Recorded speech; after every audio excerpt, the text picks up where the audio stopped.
Well, hello, gearheads, and welcome to the Blind Mike Project Live. And happy Father's Day to all you dads out there. In honor of Father's Day, I have a dad joke for you. What did baby corn say to mama corn? Where's popcorn? I'll be here all day. Tip your waitresses. And go to Blind Mike Project's Linktree and subscribe to the Patreon.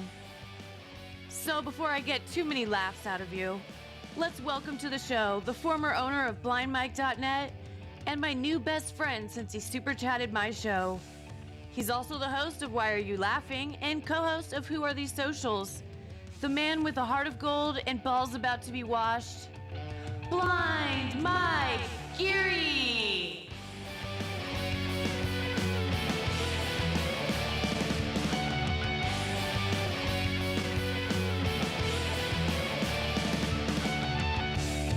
Who says Electra's not funny, huh? Oh, welcome everybody. The first time we've been live in a while. I've missed you chatters. I think it's very important that you guys, stay on me today and alert me of any breaking news, because last night there was a lot that happened in the Dabbleverse, the Joe Matarese verse, all these different worlds. Things were happening. The world was abuzz today. So God knows whose property could be vandalized by the end of this show. Craig, of course, it's Father's Day. So Craig is not with us. He does this weird thing where he says to me, he's like, got to take care of the kids. And then he raises his eyebrows and licks his lips. So I don't quite know what that means. But filling in for him.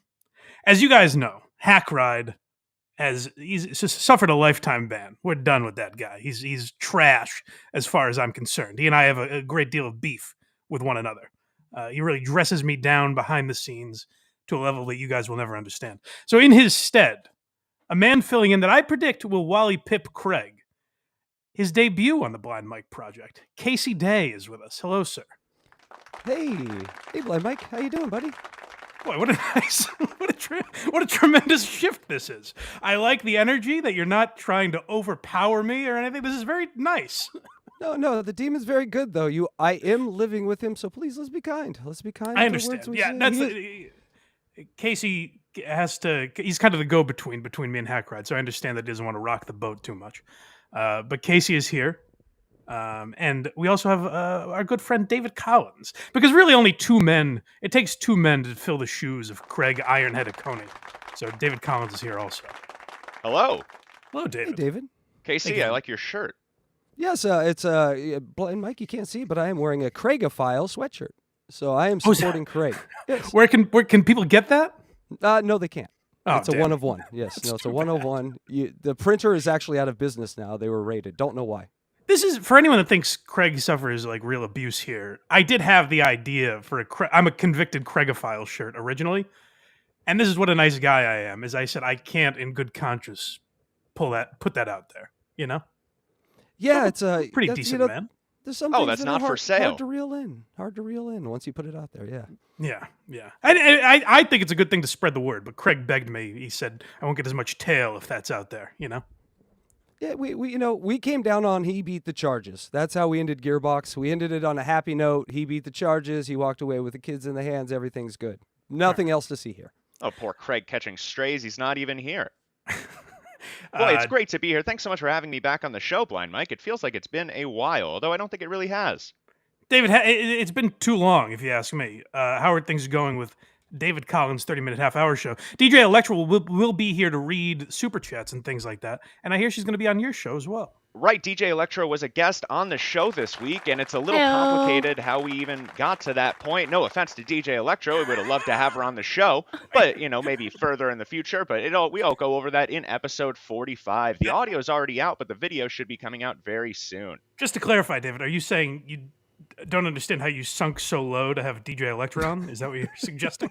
Yes. Well, there was circumstances. I was working with an LA comedian. And I thought he was going to be on, and then 2 days prior, he just stopped returning my messages. A similar story with a Boston comedian, and then there was a situation with Wendy of the Howard Stern Show, where the day before she was to appear on the show, her cat's dying, her computer explodes. So It was an amalgamation of unfortunate events, you might say.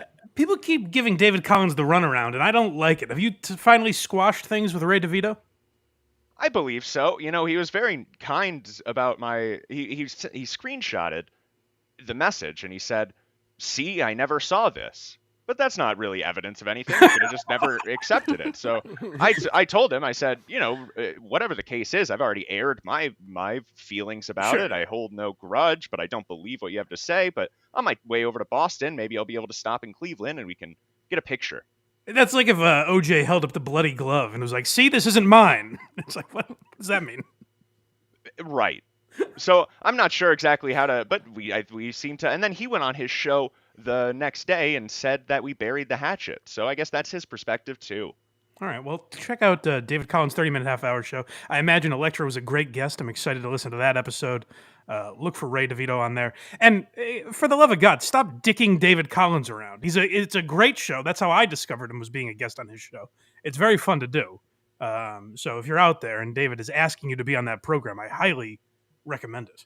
Well, that's very kind. We're also working on the 4th episode of the reality show. And on the note of the reality show, we've put up and we started a Patreon where we're just putting behind the scenes footage and unedited clips from so many of those times that we've been just recording at comedy clubs or even just my testimonials talking to the camera. So we've started to put that on a Patreon. So that's what's going on in the world over here. Follow David on Instagram too, because I've seen a bunch of funny clip, man on the street type stuff that David's been doing on his Instagram. So we did a red carpet event this Friday, so we're going to be working on editing some of those this week. Excellent. Check out everything David's doing. And real quick, shout out to Obnoxious John, because we've had a weird schedule the last few weeks. We haven't been live, but I noticed a couple times Obnoxious John was sending his people over here. I was in his chat this morning, and he said I think he did the same today. So yeah, they just got here. I appreciate that. That's very nice of him to do. I didn't know that was a thing you could even do on YouTube, so I appreciate him doing that. Yes, it's something that we can do. I'll do it. So we're going to pay it forward then. Thank you, Obnoxious John, and because of that, we'll pay it forward. I'll redirect the Blind Mike chat to a cool show that doesn't get a lot of people, so they can just get flooded with gearheads. Absolutely. I like it. And this is where I used to say, go to blindmike.net. I technically own that still. The property's yours. I guess. I don't know. Eventually, I'm going to be outside of Google or Squarespace headquarters and yelling, "You cowards! Come out here and face me!" Because they're driving me to that point. Every 3 days, we get an email that says, "Hey, in 72 hours, this thing will be straightened out." And then we wait 3 days, and it's like, guys, just wait 72 hours, and then we'll fix it. It's fucking maddening. It's like Bitcoin. You own it, but there's really nothing to own. Yeah, it's what do air. I have? You own air. But, yeah, so just Google Blind Mike Project, I guess, and you'll find it. If you're watching this, you know how to find us on all platforms. Like, subscribe. If you're watching on YouTube, smash the like button. I know much edgier guys like Kevin Brennan. He don't like black people, and he don't like the like button. But here, we welcome both. So make sure you hit that like button. Wow. On Father's Day. Yeah, did you? I was telling you guys this before the show. Kevin Brennan had some tweet about, like, black people. He's bringing up, like, them not being fathers and stuff. It was just, like, such an attempt at being an edgelord. He's like, "Hey, TMZ, you want to cover this now? I'm crazy." It's a good one, Kev. Yeah, the ante just keeps getting upped and upped and upped. It's going to be, like, a year from now, where are we going to be at? You know? Yeah. That's the question I always ask myself. All right, gang, should we get into this Stuttering John stuff? Because it has been a wild day in the Dabbleverse. Yes, so in Vegas, you want to start in Vegas? Yeah, let's start in Vegas. Because I was hesitant to even talk about Stuttering John this week because I was like, I'm sure so many people have covered this to death. But he was having a meltdown of such epic proportions.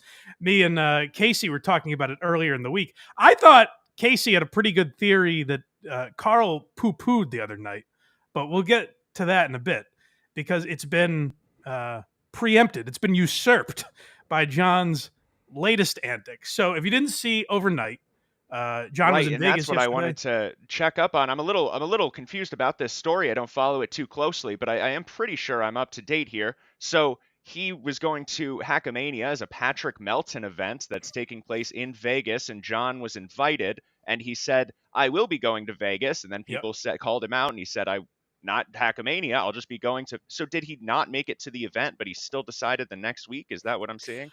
John lives his life by like a Stephen Wright joke. It's open 24 hours, but not in a row.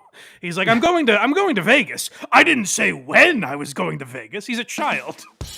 He's a baby. It's like, John, not only, I was going to say you intimated that you were going to Hackamania. He said straight up, he called it Hunchbackamania. He said, I'm going to be there. I'm going to see Rocco Burrow. But it's great because I was listening to our boy Cardiff Electric this morning, and he said, John can do all the complaining he wants. He is now the only person that has gone to someone's home and tried to fight them. And he's also put a bounty on Cardiff Electric. So he's the only person going to a lot of these extremes. As much as he complains about everyone else and talks about all the lines people crossed. So I was watching John in Vegas yesterday, live stream from his hotel. And he keeps saying, I'm going to Patrick Melton's house. Now, I don't know if you want to call this credit, but for lack of a better word, credit to John. I thought he wasn't actually going to go. I thought there's going to be another thing where he just gets drunk and gambles all night, which I'm sure he did. And then says, you really believe that?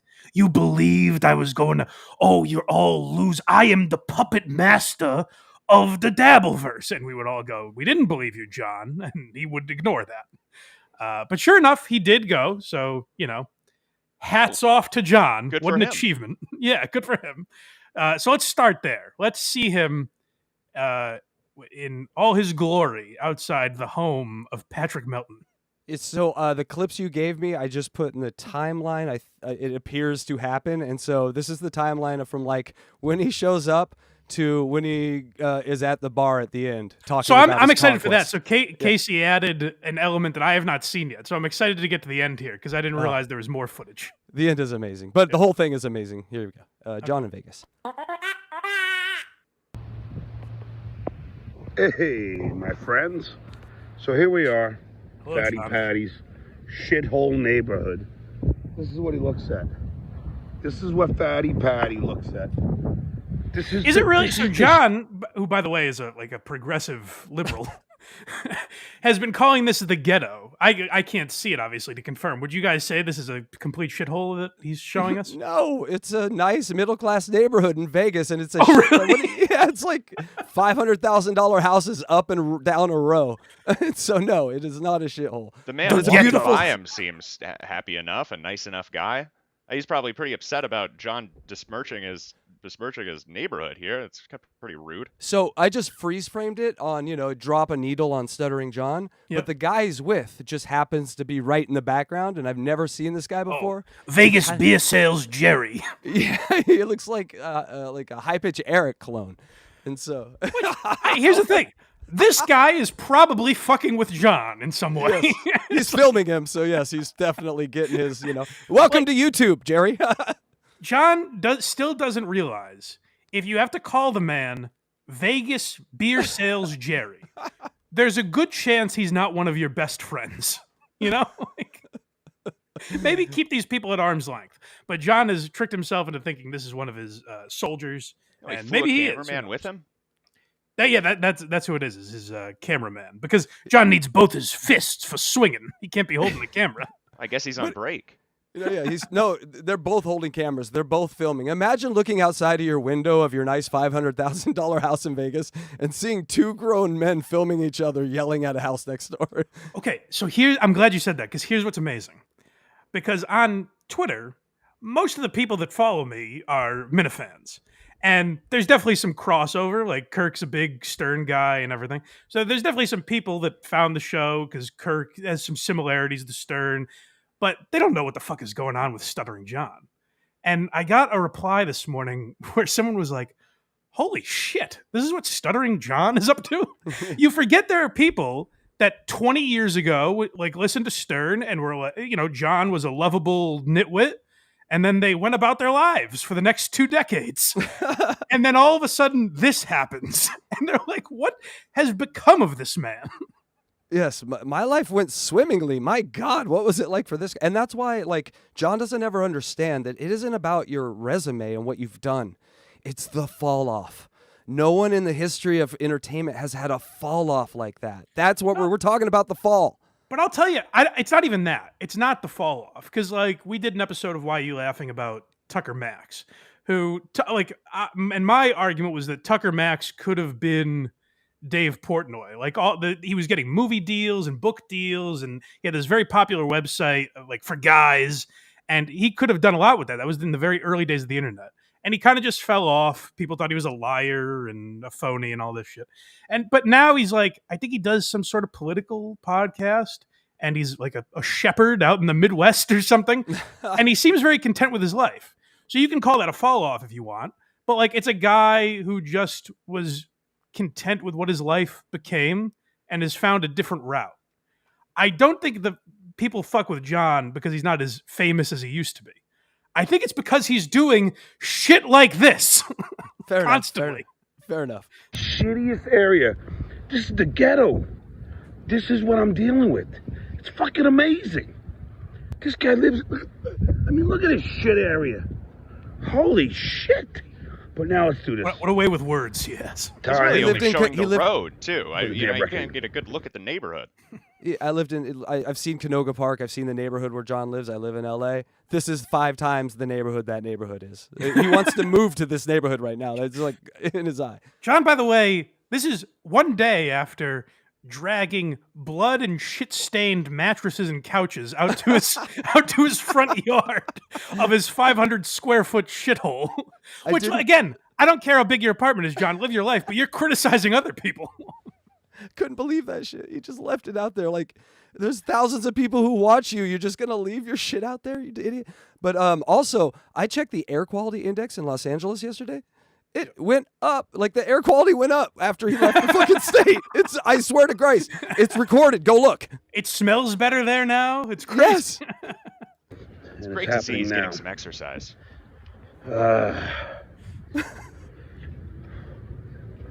This fucking guy. See if he comes is he out. sprinting there? Why is he winded? Who thinks he's gonna come outside? There was a couple steps. I don't. But then again, who knows? Maybe he'll grow a set of balls. We'll see. Now he picks up. I never understood this when you sent it to me. He picks up something and is just holding it in the air towards the house, like It's like 80s an 80s movie, the Yeah, stereo. Oh, yeah. there you go. Yeah, it's a boom box, right? yeah, John Cusacking it.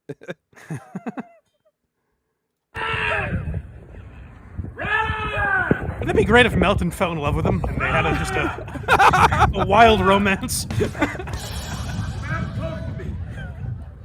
Let's do it. I said we have a talk. Now, this is where, like, here's what's amazing about Howard Stern and what he's become. In 1997, this would have been 4 months of Stern content. Like, if Jackie left the show and was just filming himself outside of his enemies' homes, I just want to talk to you. I just want to talk to you. It's like, it's crazy to me that these worlds exist, like where Howard Stern will never acknowledge this.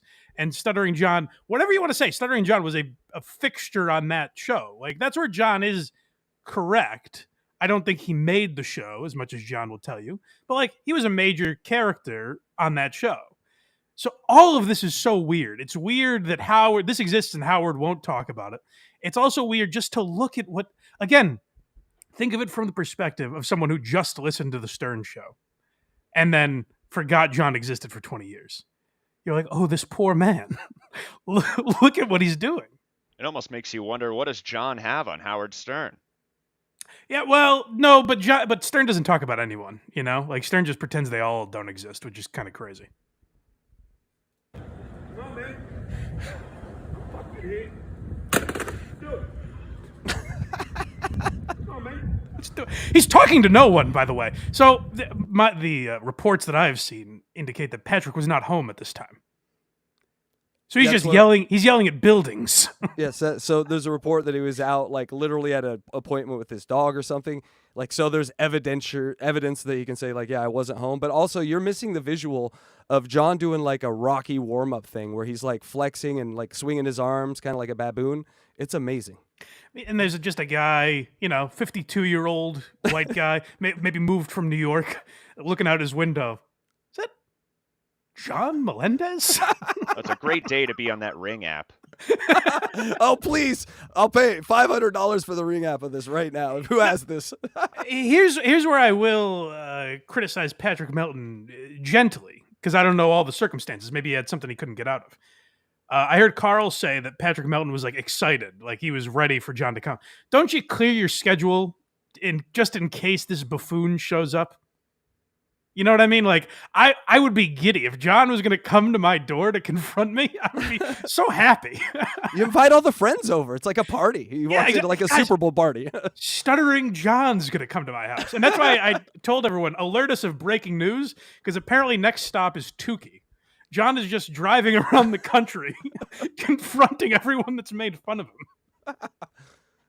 The shame tour.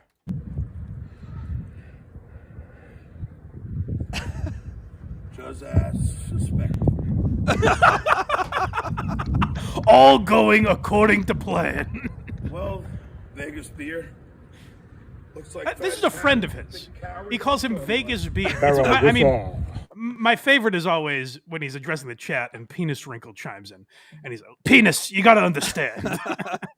Like, John, these aren't your friends. Like, it's cool to interact. Like, you should interact with your fans and all this stuff. But John is trusting all these people with his life. He thinks they have his best interest. Now, if Vegas Beer Sales Jerry was John's friend, he might say, hey, John, you look like a buffoon. You're yelling at cement right now. There's no one here to confront. Instead You of look like a great horse's job, ass. John. Just one take. You did it.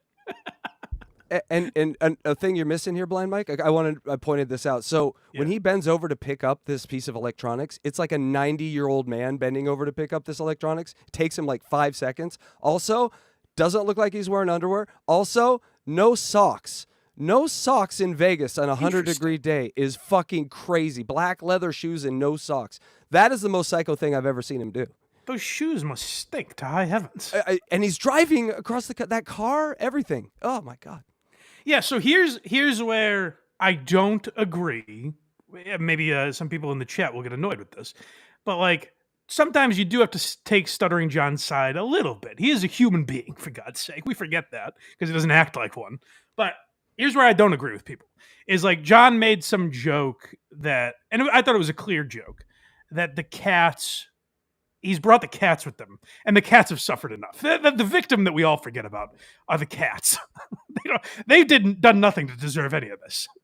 But they're in John's car, and going cross country. I guess they're at Vegas Beer Sales Jerry's house. They're in the cooler. That's where you want to bring your pets. Vegas Beer Sales Jerry he's a great man who's known for his work in cattery. So that's where you bring your pets when you go to Vegas. But John made a joke like, oh, the cats are in the car. It's only 80 degrees. He's kind of like, I know you guys are going to be obsessed with this, so fuck you. People started calling the hotel and doing a wellness check on John. And while that is funny, like, I do see the humor in it. I don't think John or anyone deserves, like, you should be able to go to a hotel and not have people constantly call and fuck with you. You shouldn't have to rip the phone cord out of the wall just because you're staying in a hotel. But so I would say to people, like, don't do that. Don't fuck with the guy's real life. Although I'm Unless aware you're concerned about the cats. I don't think people were to be. I think some might have been, but a lot of them just want to fuck with John. What I would say to John is, I'm also an adult that knows just because I said that, because Mike Geary says, hey, don't fuck with John, it doesn't mean people are going to listen to me. So you probably shouldn't brag about the hotel you're staying at constantly. Tell people where you're going to be at all times. Leave the logo of the hotel behind you in videos you make. maybe don't do that if you don't want people to fuck with you. These are breadcrumbs. They're very, very subtle breadcrumbs that John leaves in his wake to direct people to where he is. Don't dox yourself every 3 days on your own show. That might help. Yeah, do things that don't make people come after you in that way. Like, that's the thing, is John shows no dignity or pride, and he's like an evil guy, which we'll get to. Like, I don't know if I was fully on board with that theory, but we have some clips that I know a lot of people have seen that suggest John is a truly like evil human being, like a bad guy. Well, let's continue with this. What What is that? I hear him say that all the time. Can anyone give me an answer? What does that term mean? David Collins, go ahead. I'm having a stroke? I'm not sure. He says that all the time. And I'm like, is it from a movie? I don't know. He says, you're a wussy, you're a barahawussa. I guess it means wuss. This must be way too common in so many neighborhoods, though. I'm not sure how out of place this is. It really is an epidemic happening around the country. And that's why I wanted to shine a light on it, David, is I'm sure people can relate. Like, the amount of times a former radio stunt boy is outside your door screaming at full volume for a man to come out there and fight him. Well, maybe not the radio portion, of course, but I'm a big fan of body cam footage, and I think that, you might see him pretty soon on one of these clips based on this type of behavior. Yeah, that's the other thing, is people were looking for the Ring doorbell footage. So if that comes up again, also send that to us during the show. Please. I take the $500 thing back. Here we go. The strut he has, Blind Mike, right there. The winning strut. He's done to Kate Meany. They said he's done to my family. They said he's done to fucking April Emmelt. Okay, what is? I don't know a ton about Patrick Melton's show. What has he done to these families? Nothing. I mean, like, made fun of them, I assume? People are scared of the internet, Mike, and it really comes to show sometimes. And then Patrick always makes the point, why are you scared of the internet? It can't hurt you. And that's sort of where we're at right now. Yeah, like I've seen clips of Patrick Melton that I don't necessarily agree with, and I would say I wouldn't say those things on my show, maybe, but we disagree. Like, philosophically, we don't share the same beliefs on what you should or shouldn't say. To me, that's fine. Patrick can call me a loser, a barahawussa, or whatever that means, if he wants. But, like, the idea that they have wronged John in some way to where he should be at their doorstep. Like, again, if they attacked John's family legitimately, then fucking go all out. The gloves are off, John. Then do what you got to do. But if the example you use, and I swear to Christ, John, if you please stop using this as the example. It's been 5 years. If you say, what did they do? And then play the clip of Carl calling your kids losers. I'll blow my fucking brains out if I hear it again, John. We get it. He was in a satirical way, yes. He was being satirical. You said, like, you made up this thing that they made fun of your kids. So Carl said your kids all sound like losers. What Patrick has done, I have no idea. He probably went further than Carl did. To me, again, they're just words. And I don't think John's kids should be fucked with at all. Like, at all. I'm not kidding. I'm not exaggerating in that or anything. I don't think you should mention John's kids in any way. They're not public figures. They don't want to be a part of this. I don't give a fuck. That's my opinion that you shouldn't do that. But if John says over and over again, don't you dare mention my kids. I swear to God, I'm going to go crazy if you fuck with my kids. What do you think they're going to do, John? Like, really, as an adult, what do you think these maniacs are going to do? It's like the South Park. Remember the South Park episode where they like blow up the internet and restart it, and then the first comment is you're gay. It's like, that's what the internet is. I don't know what you expect. What you're expect. I get it. John Melendez is going to raise the bar on Reddit and Twitter. I don't know what you think you're going to get out of this. Sorry. I'd just like to say, based on all accounts, Happy Father's Day, of course, to John, but I think his kids sound like real winners. I agree. I mean, one of them got into Harvard, right? Like, I think they're doing great. They're graduating, I've Valedictorian, heard. yeah. John's kids seem to be living tremendous lives. I could talk about these kids all day. Right, yes, right. In that way, like, that's the only thing I have to say about John's kids is against all odds, they seem to be living like productive and fascinating, like good lives for society, lives that I could never achieve. I couldn't get into Harvard, you know? Okay. So good for John's kids. Now, meanwhile, on Father's Day, we are playing a clip from 12 hours ago where their father is doing this. Aaron and Mo, this guy's a piece of fucking shit. Come the fuck out, you fat fuck. Dad, are we going to see you on Father's Day? Fuck out. I'm fucking pissed. John, what do you think your Fucking kids... guy. You're doing all this for your kids. You've told me that over and over again. You've told all of us. This is all for your kids. Hey, you don't mind if they fuck with you, right, Johnny? Just don't fuck with your kids. On Father's Day, what do you think these kids would prefer? To see dear old dad, or that he fight for their name on the streets of Vegas? That he yet again drag them into this for no reason and scream like a homeless person. Like, this is legitimately... These are the actions. I've been to Vegas, and these are things you would see on Fremont Street from hobos, bums, like this. And then you'd go, that's crazy. Oh, wait a second. Is that Stuttering John Melendez? And with no human interaction, he's by himself, gotten himself so worked up. That's a great point, David. That this is... He's going to say, like, this is all Carl and Shuley and Patrick Melton's fault. None of them are there. You're at Patrick Melton's house and he's not even there. So why are you so angry, John? And it's all a performance. He's like, I'm fucking pissed. Well, we've heard this with everyone. And when you were face to face with, well, not face to face over the internet, I guess, but like when you were on a show with Carl, you were playing the guitar with him and singing songs.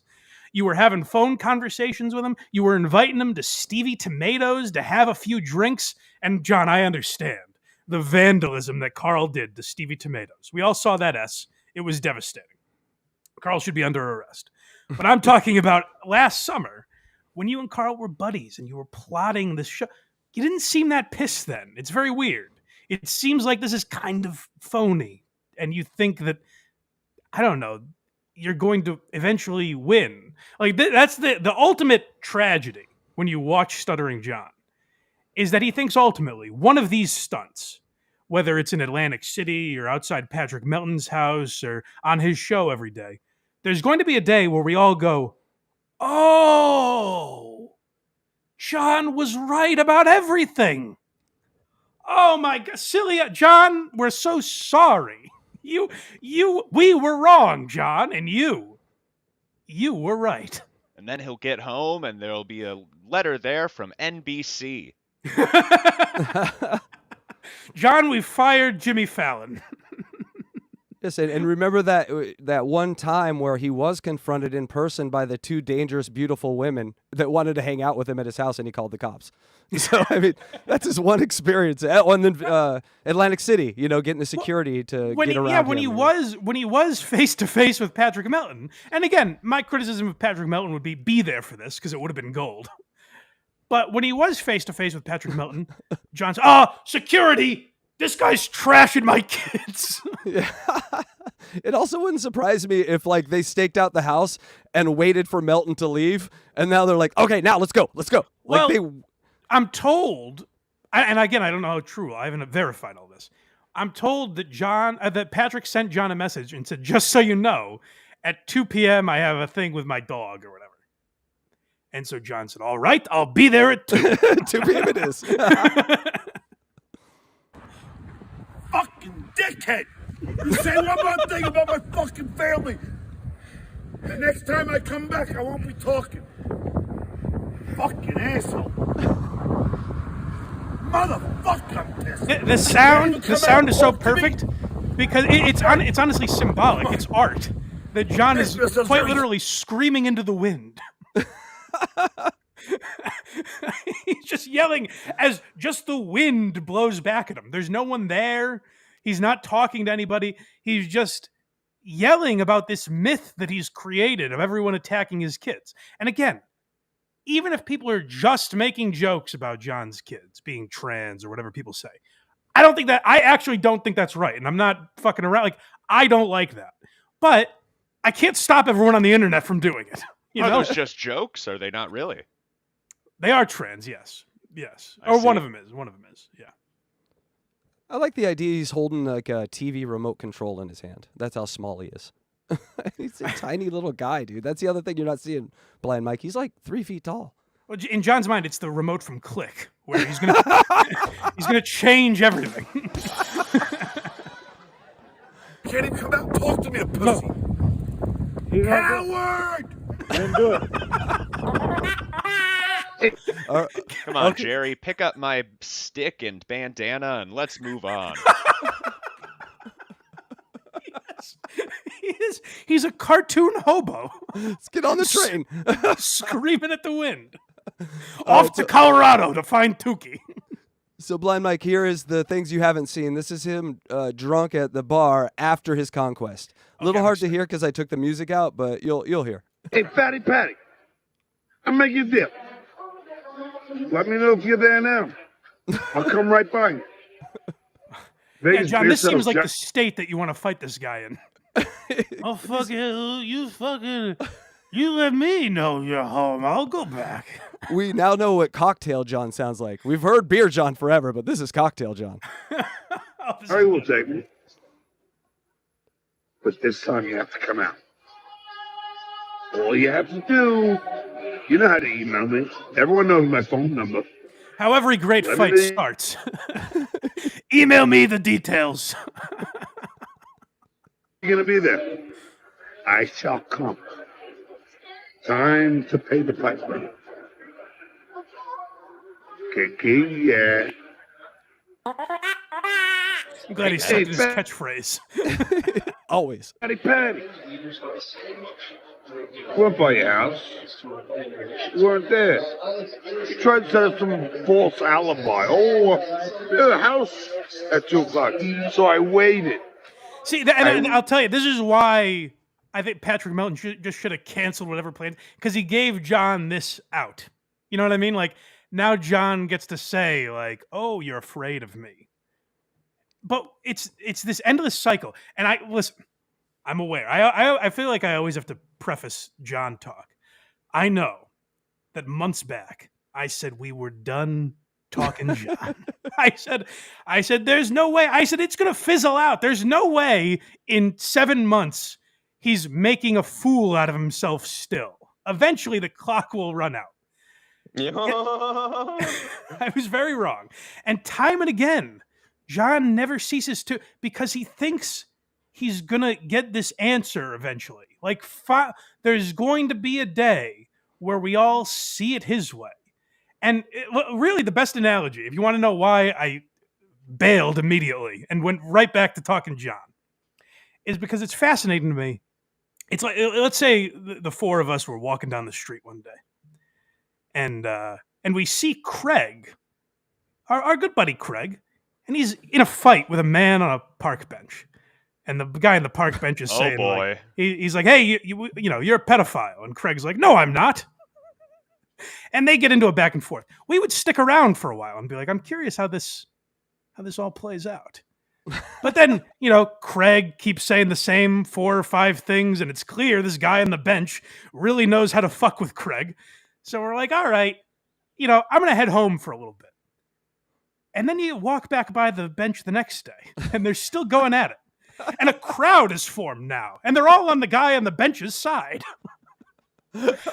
I'm like, this is fascinating. I got to see. But then again, eventually you get sick of it. Then, I don't know, 6 years later, you walk back by that same park bench, and you're like, they're still doing this? I gotta pull up a chair and watch this. It's crazy. It's hard to get away from, man. I It's got away. It's the same argument that I thought I would get tired of, and yet I just don't for some reason. It's fucking Godfather 3, man. It pulls you right back in no matter what. Yeah. David, do you feel as the same way? Are you as entranced by If we're following this analogy, we really have to look at that guy on the bench too and say, you can walk away also. That's definitely true. And that's what's so interesting is like, Carl and Shuli are just like, and I understand, they're like, this guy keeps fucking talking about us. Like now it makes the content really interesting because it's them versus John. Before it was just, look at this buffoon talking to Richard Ojeda. Now it's him talking about them. And everyone has to correct the lies that are told. Like, put it this way, you can fault, Carl or Shuli for still talking about it. But if John goes on tomorrow and is like, I challenge you, Blind Mike, to an IQ test, I'd be like, God damn it, he's roped me back in. I gotta go along with it again. We're gonna need a deposit this time. Yeah. Does John do comedy? Oh, he dabbles. Yeah. I wonder if he's on a road trip already. Maybe we could get him. It's so interesting. I feel like I have connections with this new club that's opening up here, and my mind is going wild with what that means and who we might be able to kind of get in with the promise of money. Ooh, John, stop by Iowa. New comedy club. David Collins is opening up. You wanna. I will say, jokes aside, if I have advice for John. Great comic.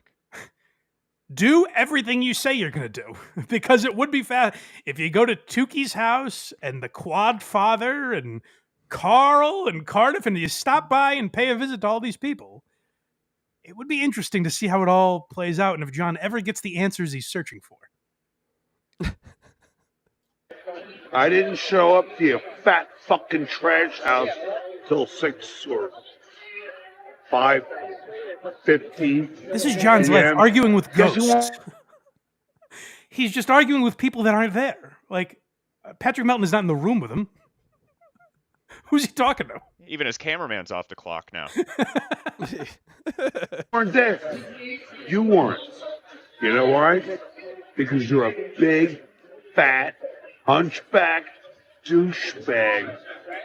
Marahawassa. There it is. I don't know what that means. You fat fuck. Don't ever think you have any credibility. You just damn embarrassed yourself. You had what a great sentence coming from this mouth. That word specifically said drunken is nice. I like that. Okay, you have a credibility. 7-head guy, cut the ass, but you couldn't come out of the door? Why? What happened? Seriously, tell me what happened. Have some dignity. He's entertaining as fuck. I have to admit it. He's entertaining. Tell you what happened. You're a big, cowardly, fat pussy. That's John. Well, two of those things you can't call John. There's no doubt about that. Yeah, I mean, give credit. John went to confront, and that, like, again, I don't know Patrick Melton's reasons. He should have been there to confront, just because you're giving John that clear win. And maybe Patrick would just say, I don't really give a fuck if John thinks he won. But, like, it does give John the ability in his mind. Now, see, here's where I'm falling into it, too. I think, like, we're going to teach John a lesson. Here's where we're all in common. John and everyone watching John. John thinks he's going to convince everybody that he's right. We all think, the people that super chat John and watch John and talk about John like I'm doing, we all think that one day John is eventually going to go, oh, good point. I see why I shouldn't have done that. And that's just never going to happen. So we're all victims of this same, Charlie Brown kicking the football thing. We're like, one day, things are going to change. It is fair to say that this is the worst intervention that's ever been done. Yeah. It's the Always Sunny intervention. We brought our guns out and cans of wine, and we're like, John, we're going to fix you. Hey, Blind Mike, we have a few super chats we should get through here before we get into anything else, just so we don't let them back up. Don't like this first one, but go ahead, DJ Electrify. Read these for us. Misfit spent a whole $2 on saying Hack Ride is Stevie Lou with AI. Is that right? Boo. think Stevie Lee knows how to use animes, but maybe. All right. Next one up, DJ Electrify. Nancram, $6.99 super chat. Melton had super chatted Stuttering John that he would be home till 2, and Stuttering John went at 6. So great. Exactly. Yeah. 2:01 then. Make sure there's 4 hours difference. I don't want him coming home on accident. All right, DJ Electric. And our friend Dang Lizard for £5. It's about fighting the fall off and being unable to admit it. Asked for you what a has-been is, Stuttering John, besides myself, haha, and then tells a story of past fame. Right, yeah. Oh, I'm a has-been? How about the things I did 20 years ago? And then the pro football arm. My favorite credit ever is the pro football arm wrestling championship. Yeah. It's a sentence that you think like Carl made up to mock him. GPT made it up. It's not a real sentence. Yeah, exactly. All right, DJ Electrify. Oh, another one from Dang Lizard. Here we go. Thank you, buddy. Melton put up a pre-transition mosaic of John's kid. People pay for a post-transition turnover. Many insults, but Stuttering John was angrier over Kate Meany insults. Oh, he's been white knighting for Kate Meany. And that's the thing, like if Melton is doing shit with like his kids' pictures or whatever, I don't particularly like that, But John is the one putting them, and like the things people are commenting on about his kids are like articles that were written about them, So in that way, they were public figures. They're all adults now. Like, I don't know what you really want out of this, John. I don't like it either, but I don't know what you think screaming into the wind is going to do. Yeah, not to which video you want to go to now, Blind Mike? You want to go to the quad? Yeah, video? So let's go to the stuff from Tuesday. This was a movie, like what we just saw is the intro to the film where John is crawling out of a swamp. He's covered in shit and blood and his own vomit.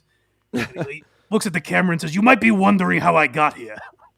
And this is the rest of the film where we see the lead-in and John with furious anger starting his show on Tuesday. So I think we pick up after Quadfather porn bombed him, right? Yes, right. So yeah, that video, the porn bomb video, was sort of gone before anyone could grab it. Yeah. And so I wouldn't. Yes. I don't want to play it anyways. But it's like I didn't think it was a very tactful approach by Quadfather. Quadfather's been, for those that don't know, Quadfather's been on John's show for months and playing like the yes man role, just getting into John's good graces by saying, "Absolutely, boss, you're 100% right over all these buffoons," and kind of a wink and nod to the camera at some time. But so like people knew, everyone but John knew that John was being trolled by this guy. We just didn't really know how, and it went on for so long that we were like, maybe he's not trolling. What's happening? But then John went out after Dr. Steve, which we'll get into. And that's when people kind of said enough is enough, and Quadfather porn bombed John. Now, to me, that seems like a waste of months and months of work just to play a clip that John's immediately going to take down, and there's no like payoff really. We don't get to see John embarrassed by it. It was kind of a waste in my opinion. I appreciate the approach, I guess, but it didn't seem well thought out necessarily. But this is John taking his, I don't know, victory lap, I guess. Yes, call it that. Yeah. That's what the quad's end game was? To do that? All these conversations? That was his end game. Poor Quadfather having to sit there and literally couldn't move while John is rambling on. And then I was hired by Jay Leno. Just, please fucking shoot me. Was his end game. Well, that's okay. He'll always be in a wheelchair. Okay. This well is said. We are going to get into some comments. And listen, I've worked for the likes of Kirk Minahan and Dave Portnoy, who are among some of the best all time at cutting to the core of somebody, knowing their sensitivities. I've listened to a lot of Howard Stern and Opie and Anthony. These guys are legends at getting to what might hurt someone. I've never heard anyone do what we're about to hear John do, which to me is just, and the reason the guys I just listed are great at that is because there's a charm and a likability to them. And they know when to pull that out. They know when to attack someone and know, as vicious as I am, my audience understands where I'm coming from to an extent. Like they might get that it's hyperbole, that they're fucking around, or that they're just very angry and they don't necessarily mean every syllable, but they're just getting venom out. There's a charm to what they do. There's a quick wit. There's a humor that people relate to. John has none of that, as he's about to display here. Maybe you put porn on my screen, but I can make glasses with my fingers. Hey-o. That's right. I win. I win. There's a news story right now about it's a horrible story about a woman that like has mental issues that attacked a little kid in a mall or in a store, and then she went to court and smiled at the camera because she did something so horrendously evil. That's that smile that John just made. He said something so horrendously evil, then smiled after. There's some psychology to that right there. And this, again, I can't reiterate this enough. This is a woke, supposedly, progressive liberal who has gone after people for naughty words being on their Discord and Reddit pages. Like he has gone after Carl and said, this man is responsible for the bad words that people say on his Discord. Not the words that Carl says, the words that other people say. John says he's responsible for all these, bad thoughts that people have put onto the internet. John is saying and smiling while he says, I'm glad you're in a fucking wheelchair. He's woke before he gets too much of that snooze juice in him. Snooze juice. This one's called Roast. Okay, let's hear John's really going after him. His end game was to do that. All of this time. That's his end game. Can I point out he's wearing the same shirt that he was wearing in front of Patrick Melton's house? Oh, is that right? It is. It's the. Oh, it's a good shirt. New York Fire Department shirt. Same shirt. Maybe his closet is like Doug Funny's, where it's just all that shirt. Maybe he does buy 2 of every shirt. Jesus Christ.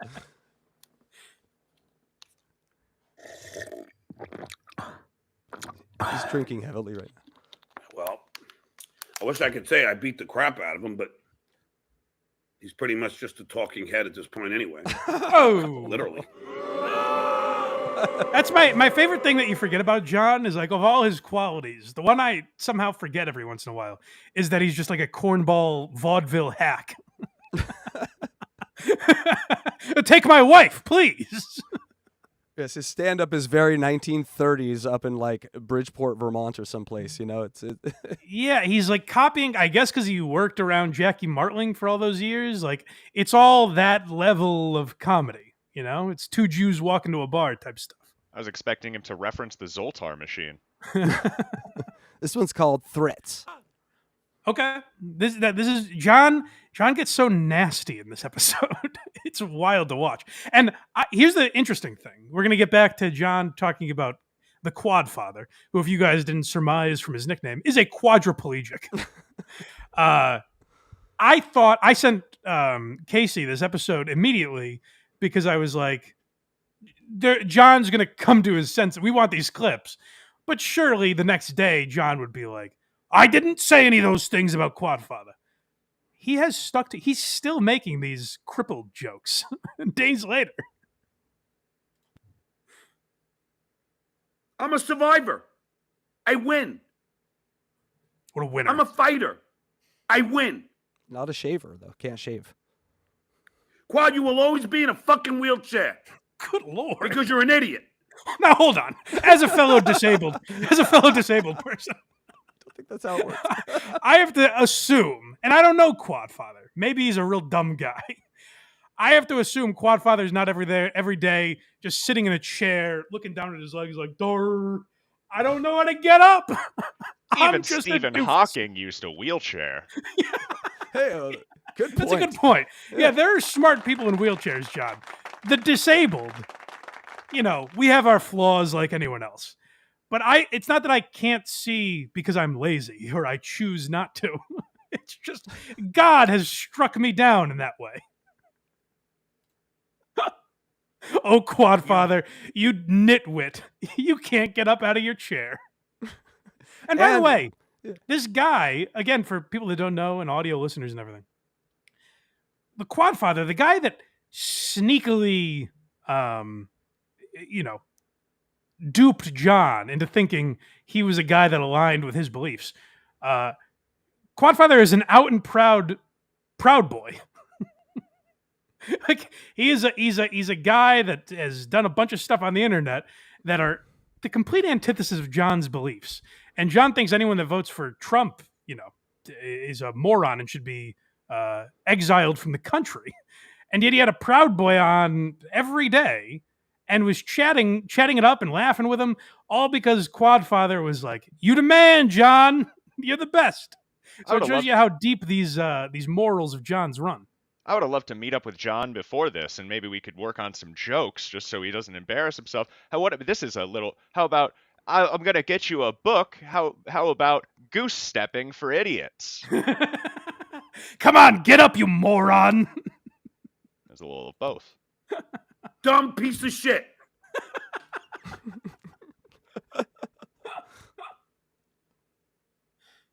Enjoy life in a cage. Okay. This to me is maybe the meanest comment I've ever heard. He's saying to a man that can't move, that God has struck down, and he can't move his arms or legs. He says, "Enjoy life in a cage."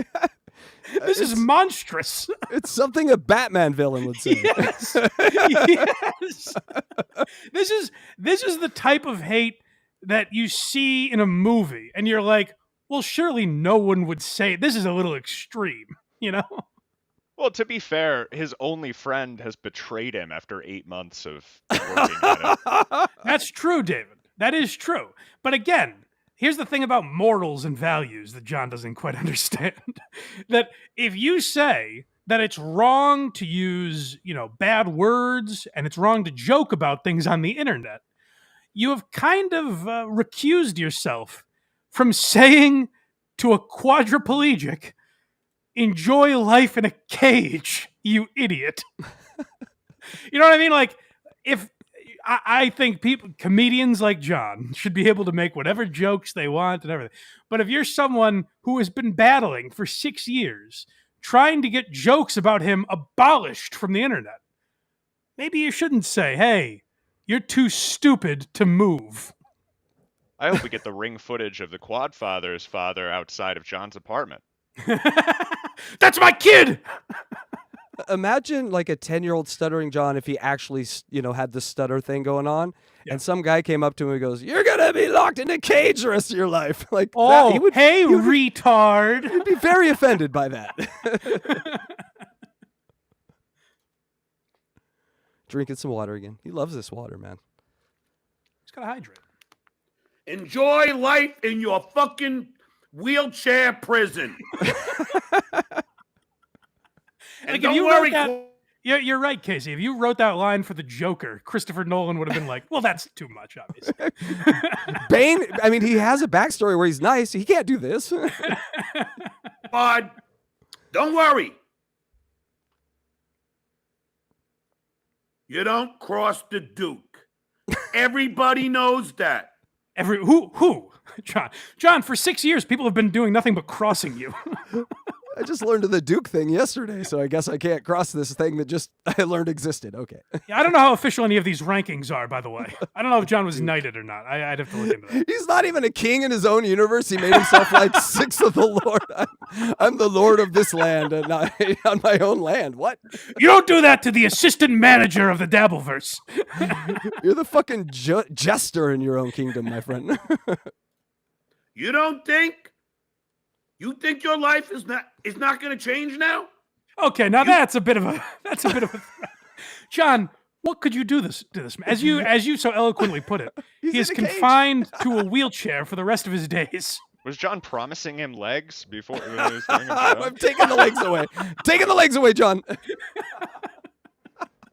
Yeah, Quad, you could be the next Oscar Pistorius with my help, I'm telling you.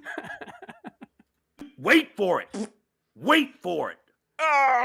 That's also a new thing he's saying. Wait for it. Which is really kind of a smart branding thing because you just always do and it never happens. It's like, yeah, John's just waiting genius. for it t-shirts. We're all, because that's what we're all doing. We're all waiting for it.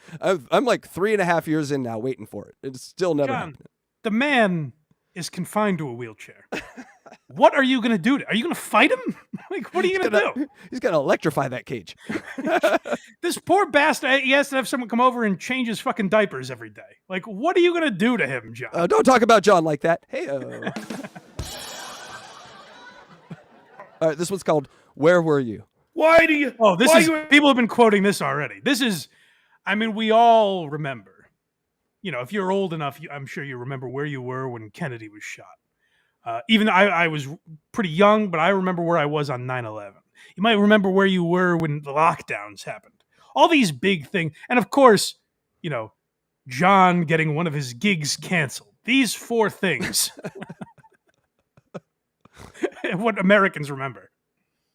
You're attacking Dr. Steve. That guy took part in attacking me. What? John wasn't sure if this guy went after his family or not. So he just simplified it. Me. Which, that's a great... What makes that clip so great is it really summarizes what John has become. Because that's the truest thing he's ever said. You went after my most precious gift, me. The one thing that I hold near and dear. If he just said mine afterwards, he could have solved it. He said, "No, I'm just quoting the Beatles." Right. Well, so let me, again, for anyone that doesn't know, explain the Dr. Steve thing real quick. Dr. Steve used to go on Opie and Anthony and Howard Stern too, I think. And he's Dabbleverse adjacent, and he went to Hackamania and this stuff. I've never heard him specifically make fun of John. I think what John's angry about, and this is why I texted Carl during this episode and said, did I miss something with like Dr. Steve and Cardiff Electric? And it seems John just picks and chooses when he's angry at someone. Because I guess like a year and a half ago, Dr. Steve wore a Dabbleverse t-shirt to DabbleCon.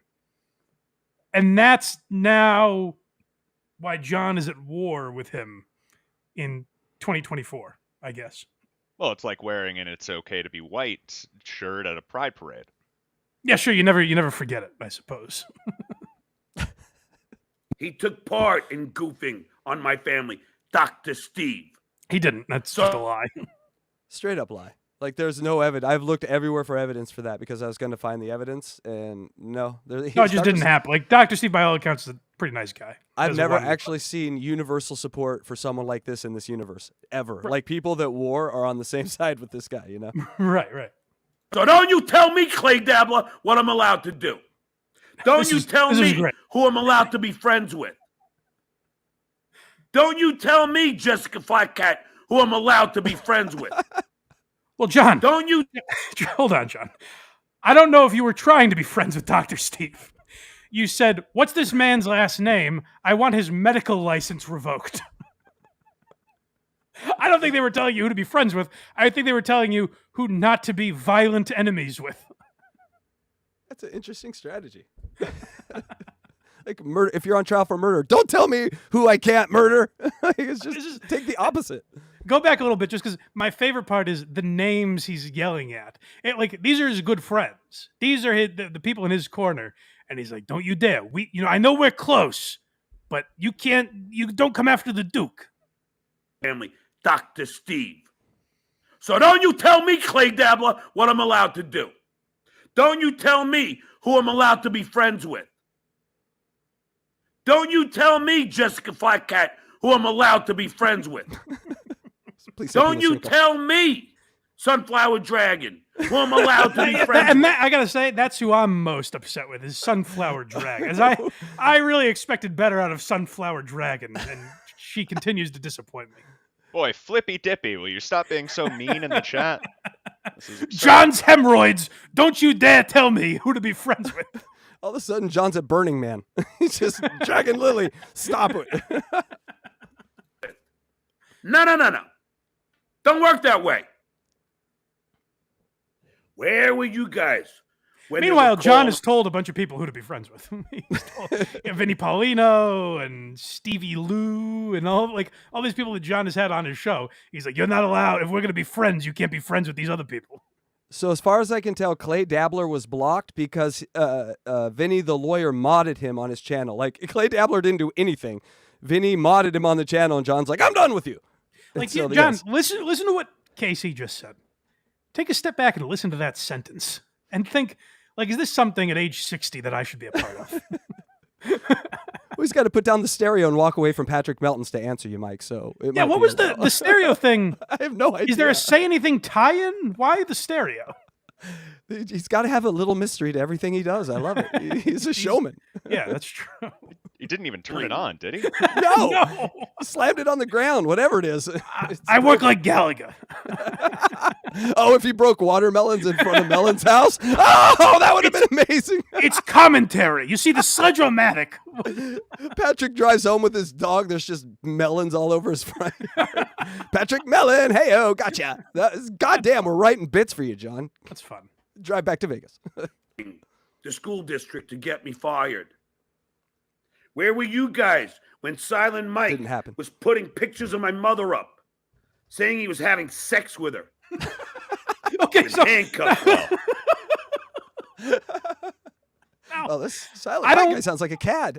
I don't like that. I don't think John's mother should be involved in any way. Now, the reason John's mother's involved is because John puts her on her live streams when he's broadcasting from her house. But I still don't like it. There's no reason to say that you're fornicating with John's mother. But Mike Morse did it. So what? Like, what are you going to gain from this, John? Think of a better approach. You've been around for 6 decades now. Somewhere in there must be a thought rattling. You're a Mensa candidate. You went to NYU, all these things that mean you're definitely very smart. If it hasn't worked in 6 years, maybe think of a better approach than yelling at your computer monitor. And videotapes. Where were you? Where were you when they were canceling my gigs? Oh, I remember. It was a dark fall day. Dusk had just set in Massachusetts, and someone approached me and said, "Did you hear? Stuttering John had an event that sold 6 tickets, and the venue canceled him." And I dropped my coffee. I thought, my God, that can't be. Our nation is under attack. Nobody's safe. Where were Costing you? me thousands when I was sold out. Yeah, that's what happens all the time is sold out gigs are canceled because a guy called a venue and said, "Hey, I might be mean to a lady if you book Stuttering John." They couldn't find a new venue? Yeah, right. There was no one that would take a risk on these, thousands of tickets that were sold. Where were you, Flat Cat? Where were you when all this was going on? Did you come to my defense? Where were you, Dirty Deeds?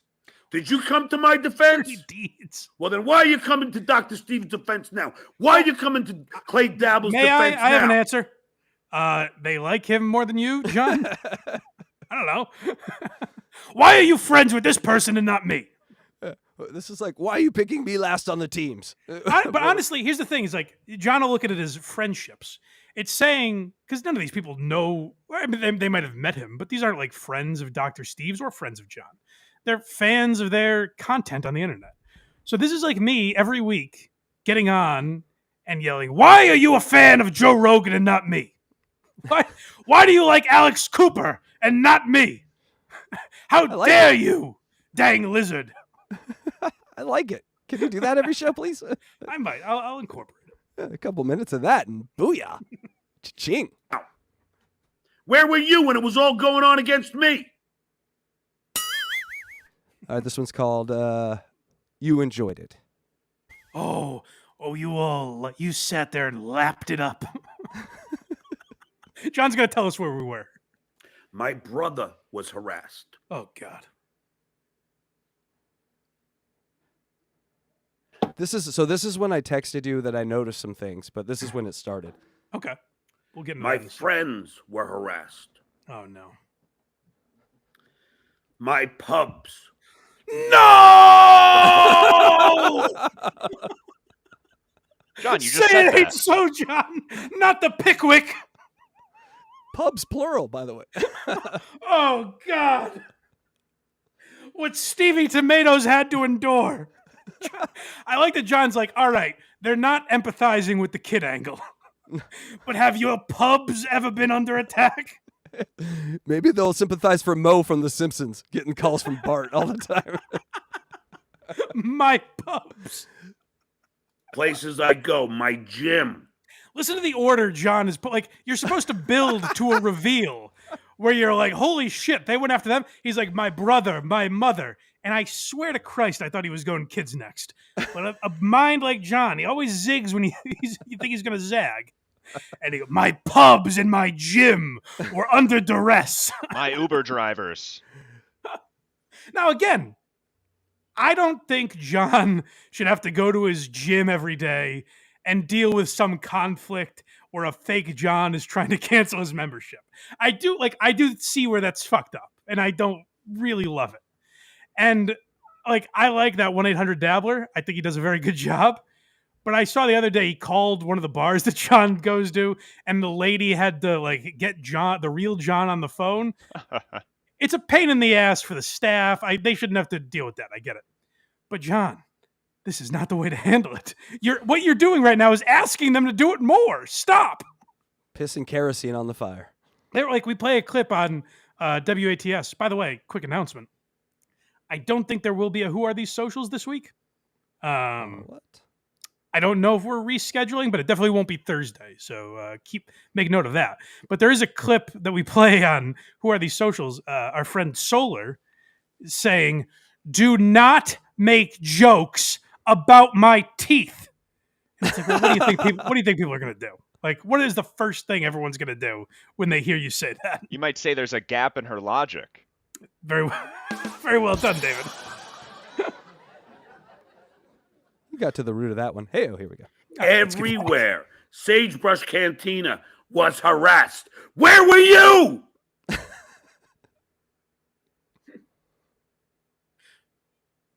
Where was I, John? I don't remember. Where were you? Flat Cat? Where were you, Clay Dabbler? Where were you, Sunflower Dragon? John, they were living their lives. It was meaningless to them. They were with their kids or their families or their friends or their co-workers or maybe just alone, minding their business. That's where they were. Where were you, Vermilion Mask? Where were you? You know what? We've had a lot of fun at John's expense. I'm a little annoyed at Vermilion Mask as well. I thought these other people, it's like they're kind of innocent victims here. Vermilion Mask knew exactly what he was doing. Oh, we thought we knew you, Vermilion Mask. It's sad to watch. When this was going on. For 3 fucking years, you let it go on. You didn't fight for me. My God.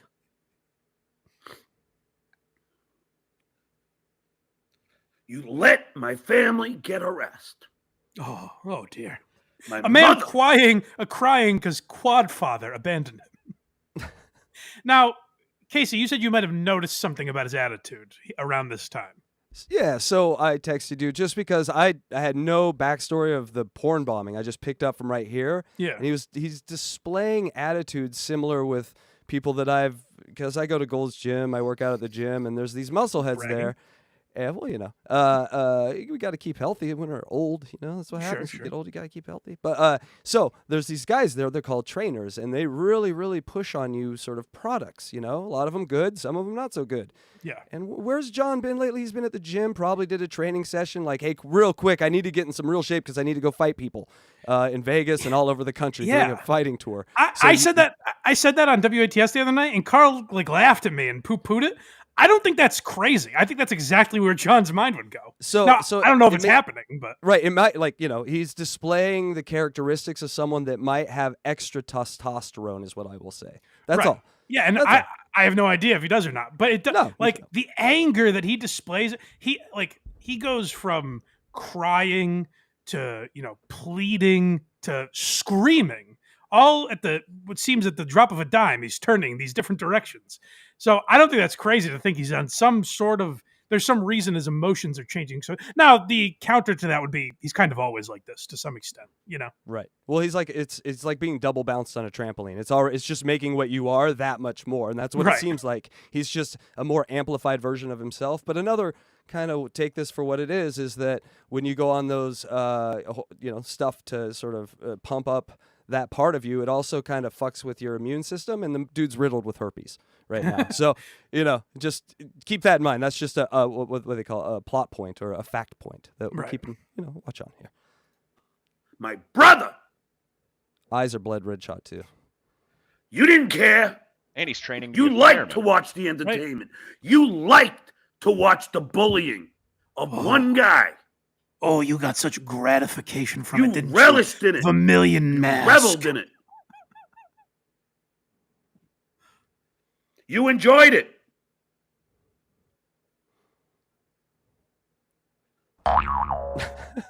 Who's that speech for? Like, is Flat Cat Jessica gonna go, you're right, I did enjoy it. I feel such great shame now. I'm sorry, John. This one's called support, and I bet that's because there's a lack of. You know what? I have a feeling. I don't think it's because there's overwhelming support. Yes, I'm supported by everyone. This feels like a safety net I just fall into every day. No. Yeah. Sunflower Dragon, when have you ever cared? When? Flat Cat Jessica, have you ever super chatted me? I don't think so. Oh, never God. have. The great injustice. His only currency is currency. But you're going to tell me who I can be friends with. Now, that would suggest if you do super chat John, you can tell him who he can be friends with. You can pretty much do anything if you super chat him enough. If you give this guy $2, although we'll get to that, he's not real happy about the $2 ones. But here's the thing with super chats, John.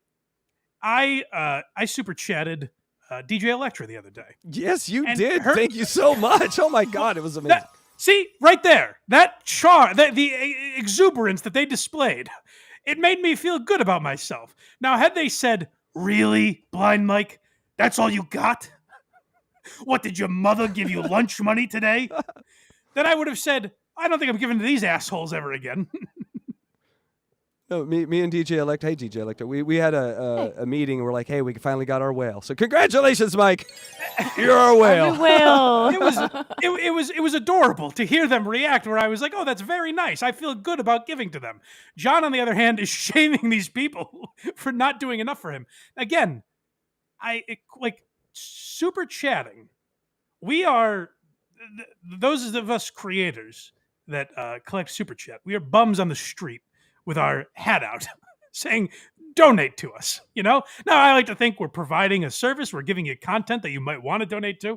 But at the end of the day, we've got a tin can in front of us saying, hey, feel free to donate. And people are nice enough to. But those of you in the chat right now, if you want to super chat, terrific. You are under no circumstances obligated to. You owe me nothing for watching this show. I'm putting it out for free. So I don't understand this, yelling at people for not donating to you, because that's what it is, John. It's a donation. Think of people with GoFundMes. If producer Chris, whose daughter has cancer, if he was really Vermilion Mask, you give me $5, you piece of shit. Quadfather, I'm glad you're in a wheelchair. You gave me nothing. I don't think that's how you butter people's bread to get more donations. Maybe the legend. Maybe the legend can. Well, sure, of course.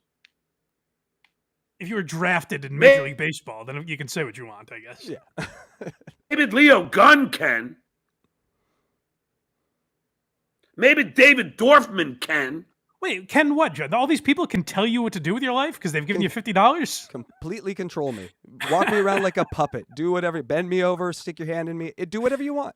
Oh, my God. The blowjobs that I owe Dang Lizard. I hope he never comes to collect. Oh, I'll buy that ticket. Get over here, Dang Lizard. Jesus. Dablecon 2. What an event. Mike blows Dang Lizard. There you go. Maybe Daniel August can. Maybe Brock Lee can. People that actually support me and support this fucking show. But Flat Cat Jessica, guys, I'm going to put a request out to you. Please put me out of my misery. If you ever hear me say, box-eating dad has earned the right to tell me what to do with my life. Chef Lewis, these are the people that can control me like a marionette. But the rest of you scumbags, just come to my home and put a bullet in my head because it means I've snapped. I've lost everything. I've gone crazy. Thank goodness he's not more popular. That Jessica would be being assaulted by that audience at this point. He's just naming people in his chat and turning everybody against him. Saying, let's get them, boys. That's where Flat Cat Jessica is lucky. Here's where John is misguided. I was going to say he learned from Howard Stern. He thinks he learned from Howard Stern. He clearly didn't learn anything. But coming from that world, John thinks he can rally his audience to do whatever he wants. John's pests are offline. Yes. Yeah. There are a couple things. John does not do it with enough tact. Like, Howard actually had tact. Opie and Anthony didn't always, but to some degree they kind of did.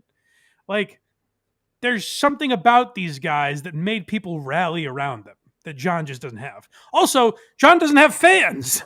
People are all here to laugh at John, and he's not getting that for some reason. And I know you said you didn't agree with it, but I'll go back to the fall again. This was a man that was on the radio for 30 million people, could have made that into anything, did make it into something. Now he's arguing over $2 with Flat Cat on YouTube. That is unprecedented fall. Right. No, absolutely. It's definitely a fall, for sure. But it's a fall, but here's what I do have to say. If John quietly started driving for Uber and substitute teaching, people wouldn't fuck with him. No. People wouldn't be like, hey, loser, what are you, earning a living? There might be a couple people, but the people that did that would actually be shamed on the internet. Like, hey, asshole, this guy worked in entertainment forever. That well dried up, and now he got a real job. Good, he's giving back to society. Good for him. People would defend John. There's a rapper who just did that, who was like working at some chicken place, and he got shamed by some TikToker, and then the outpouring of support from Blue Collar was just like, hey, fuck you. This guy is like working and making money for his family. So yes, I agree. I keep going back. The most honest moment John ever had was, I think it was his first show back with Kevin Brennan, the one Kevin Brennan paid him $3,000 for, and then John did every other show for free. But he wish he had that money back. So Kevin has him on, and I think it was Bob Levy that said, like, why did you lie? You were an Uber driver. Why did you lie about that? And John goes, because I was embarrassed. And that was the first and only time that I can think of where John was honest. And you were like, oh, what? Like, I get that. I get why he'd be embarrassed. I guess why he wouldn't want to admit it. I can relate to that feeling. Like, we're relating to John as a human being. If he just did that every day, he wouldn't have these fucking problems. And here's where I'm falling into a trap, is I keep saying this and thinking, you know what? John will hear me and change. That's never going to happen. So many people have tried to fix this idiot, and it never works. Whole stations have tried to fix him. Like, whole shows about one person can't fix him. Then it's never happening. Nothing. Vermilion Mask, you've given me nothing. 30 Teens, you give me $2 every once a week. Oh, well, that's a good amount. And I know you can afford more. Why? Why do you know that? That's $100 a year someone's giving you, you asshole. Yeah, why do you know that, John? Why do you know he can afford? Why does he owe you anything? I've seen his tax returns. He can give you He demands a tax return of every fan. This is a man who obviously doesn't earn his living in above board ways, you know?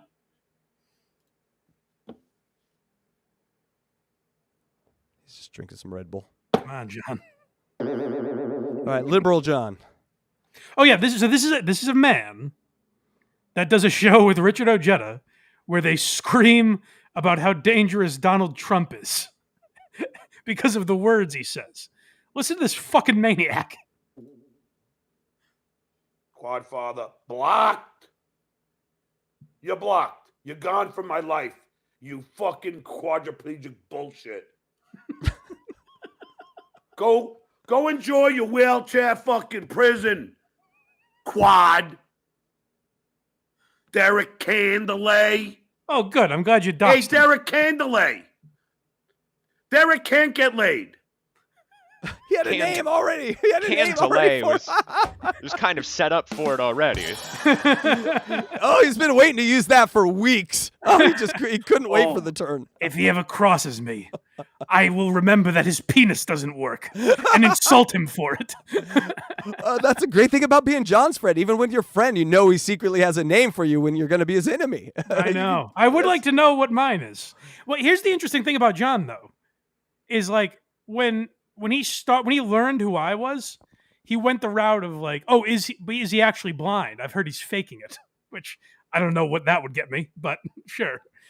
But the reason he did that is because he's like, I can't make fun of a blind guy. It turns out if I wrong him enough, he'll say, as Cardiff Electric said this morning, enjoy your dark prison that you live in. Like when Hitman Dan turns on him, he's going to be like that gimp with the cane. Like he can't wait. No one is sacred. There's nothing. John talks about all these people going below the belt, and his immediate instinct is, well, this guy can't move, so let me attack that. Derek can't get laid. How you doing?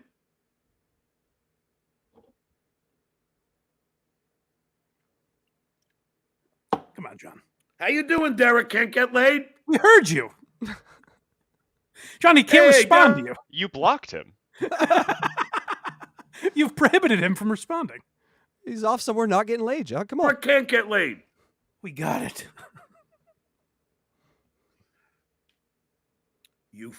Look, I have laughed. I laughed last, Derek. And to be clear, this laugh will be about you being in a wheelchair. John will go on. I have no doubt. John will go on again with Richard Ojeda and Brian Karam, and they will all talk about how dangerous it is that Donald Trump talked about a mentally challenged person and went "Durr," and John will talk about that with outrage and say this is a menace that has to be stopped. And then when a person in a wheelchair, and keep in mind, there's pictures of John with quadriplegics as he gives to a charity that supports them. And John will be like, enjoy your prison. Get it? Because you can't move. You should do a commencement announcement with this same speech. So it's some special needs school. You're all in prisons. Hello, graduates. Enjoy your prisons. Grown prison. Stuck in a wheelchair. You can't even pick your fucking nose. I've never heard. I don't think I could think of a meaner comment than yelling at a man. And this is even different than yelling at a paraplegic. You know, at least a paraplegic can put up their dukes or chase you and just not be able to punch you. One of the two. This is a guy that moves via straw, and John is roasting him. Nose.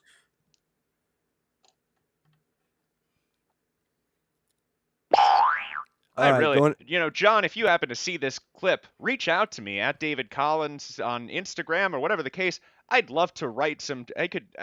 We could at least, give him a chance here, and I could. Oh, you could punch that up, you think, David? Right before, the camp, unlike Batman, you won't be climbing out of this prison, Mr. Can't Belay. Yeah, John, you should hit up David. I think that'd be pretty good. You could be like his Jackie Martling. You just send him notes during the show. Oh, that's a great idea. There's no amount of money that I wouldn't pay to see David Collins and Stuttering John do a show. Yeah, you know what? Unfortunately, I think David being on this show and having been on like WATP, that probably prohibits that. Well, it's just a misunderstanding. And in all context, I've only really ever stood up for John. That's there true. You go. No, that's the turn right there. Just start talking shit about us and WATP and it would hurt my feelings, but I would like to see it. Yes. And as somebody who likes on the street interviews myself, he's somewhat of an idol. Yeah. There we go. I like his new approach to on the street interviews, where he's talking to nobody and screaming. Holding a radio. The guy used to talk to fucking not John Lennon, fucking Ringo Starr. I can All right, get this him one's back. We'll get him back there. Stephen Cardiff is the final one here on this. Oh one. yeah, so this is what this is all about. And like I said, I don't know what they've done recently. Apparently nothing. And listen to what he's doing to Cardiff. And again, John, say what you want about what Shuley and Carl and Kevin Brennan and Anthony Cumia and all these people that have wronged John, us even. Say what you want about us. John is the one person that has shown up at someone's home and that has put a bounty on a man's name. He wants to dox this person so badly. Listen to this. It's wild. Man, and then Potato, now he's really going to go after me. Oh, really? Like you haven't been doing that for the fucking 3 years, hiding behind a fucking mask? I put it out to everybody. To everybody. Get me Cardiff Electric's name. Why? Give us a good reason, John. Please. Get me his name. Somebody must There's a little belch in there. Yeah, recognize like all that good fucking- leaders. like all good speeches throughout time. We have nothing to fear but fear itself. Boys. Get me his fucking name. I have Dr. Steve's now. Get me Cardiff's. The same guy who got me Dr. Steve's, get me Cardiff's. And for those that don't know, again, John wanted Dr. Steve's medical license revoked because at a comedy festival, Dr. Steve went behind a curtain and pretended to pull yo-yos and old encyclopedias out of a puppet's asshole. and John referred to that as performing a colonoscopy. Dr. Steve also cut someone in half, so he called the cops. It was a magic trick, but John didn't understand that. How did the rabbit get into the hat?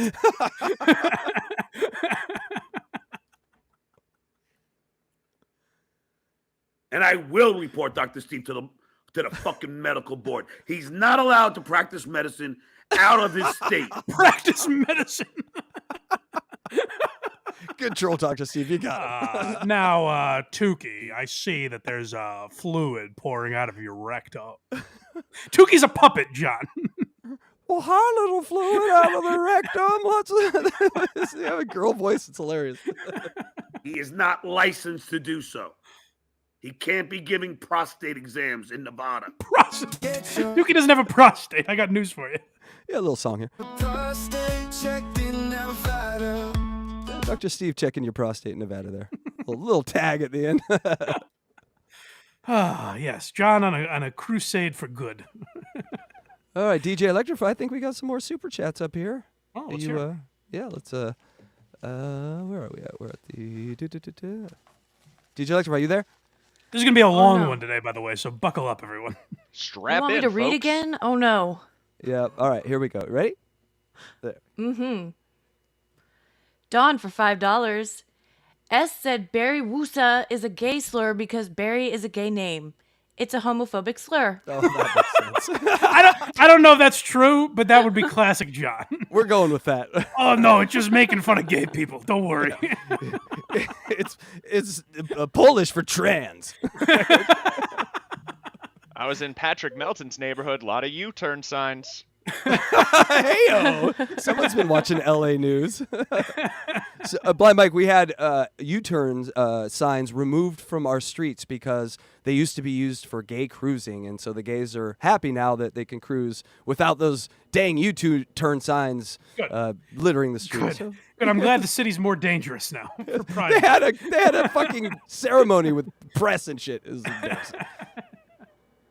Go ahead, DJ Electra. Dennis Michaels, $2 super chat. It took you this long to see John is evil? Mensa. Yeah, I mean, like, truly, like, I've always thought of him as kind of a bad guy, but there is part of me that's always been like, I do kind of feel bad for some of the, like, calling his mom and shit like that. I don't think it's as bad as like John would have you believe, but like some of that stuff I don't really like. And then when you hear the quad father thing, you're like, I mean, he kind of deserves it, right? Like, who gives a shit, All right, and go ahead, DJ Electra. Okay, Dang Lizard, I'm going to try not to fuck this one up. Okay. 5 pounds from Dang Lizard. Stuttering John's justification for going after Dr. Steve's job is that people went after Stuttering John's job, but Stuttering John admitted he never got fired. Oh, we'll get to that. Don't worry. We're about to get... So that's what's insane that we're going to get to in a second. But yeah, John's like, well, some human being out there tried to get me fired once. So therefore, I should. Not I could, or like I've kind of gotten the power to. It's right of me to try and get Dr. Steve fired. That's, a 1-to-1 equation. He's obligated, really. Yeah.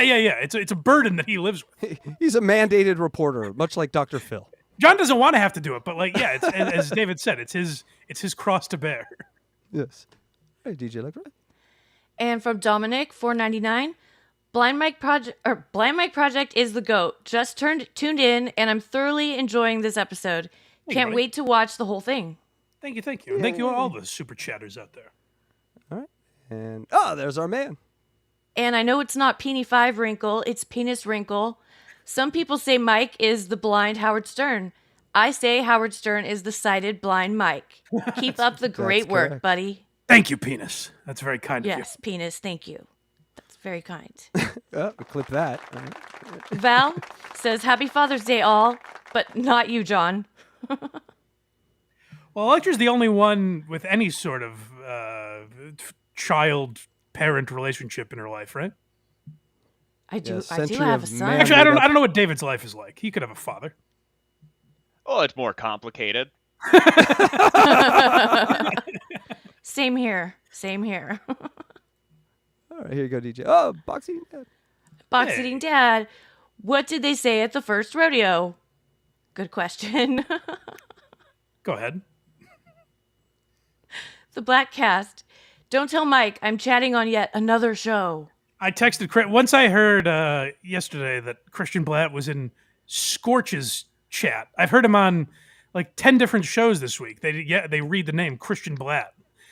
And then when I heard him on Scorch, I just texted him and said, "Go outside, man. What are you doing?" The Dennis Miller and John Lovett show was great, though, Christian Blatt. Thanks for Yes. inviting me up. Well, I gotta say, kind of stepping on my turf a little bit. He could have said, "Hey, my buddy Mike does a history podcast. You guys should go on his show." But no, someone else ripping me off. No, I'm kidding. Go listen to Christian Blatt. I believe that's on the Who Are These Podcasts YouTube channel. Correct. All right, DJ Electra, here we go. Cut 2 more, Blind Mike. Okay. This one says, John is able-bodied human and still can't get laid. At least Quad has an actual medical issue. Right. Yeah, and I'm betting on Quad to get pussy over John 10 out of 10 days of the week. John has the finest glass house in the land. It's the square footage on that thing is unbelievable. All right, and one more here. Oh, hey, Jib. And from Cut of the Jib, Hackride, Electra, and Blind Mike, the dream team. Don't forget And David David Collins. Collins, I would say. Yeah, Yeah. Jesus. But thank you. He's part of our dream team. He's our Thank you to all plus one. those super chatters out there. Yes, thank you, Electra. I appreciate you, super chatters, and you owe me nothing. No, we really? need- $2? No, we need your tax information and we need your address, please. That's how we do it now. Yeah, so I believe Dang Lizard alluded to something we're about to get to. So we have a little more John left. And then, for those of you hanging on, I want to get... Joe Matarese released a special last night. We're going to get to that. Right. Brendan Schaub has been up to it a lot. We have a ton to get to today. So we're almost done with this John stuff. Yep, and let me just bring it in here.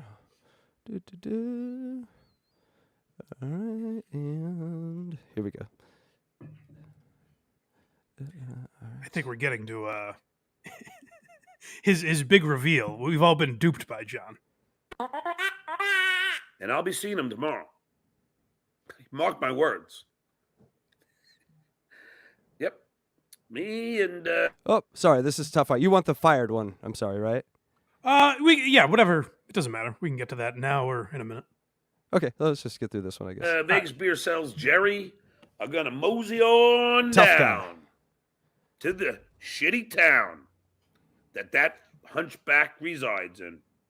I will No, say 'cause when I sent you this clip, I thought for sure he was not going to run into Patrick, which I guess he didn't ultimately. But I didn't think there was any way he was going to Patrick Melton's house. So I guess good for him for following through.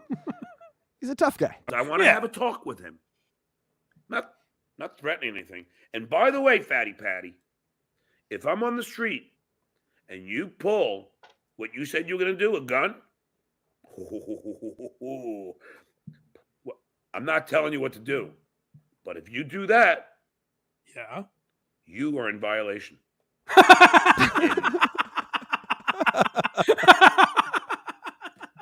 That's how all great action movies go. Oh, you've got a gun pulled on me and you think you've won, eh?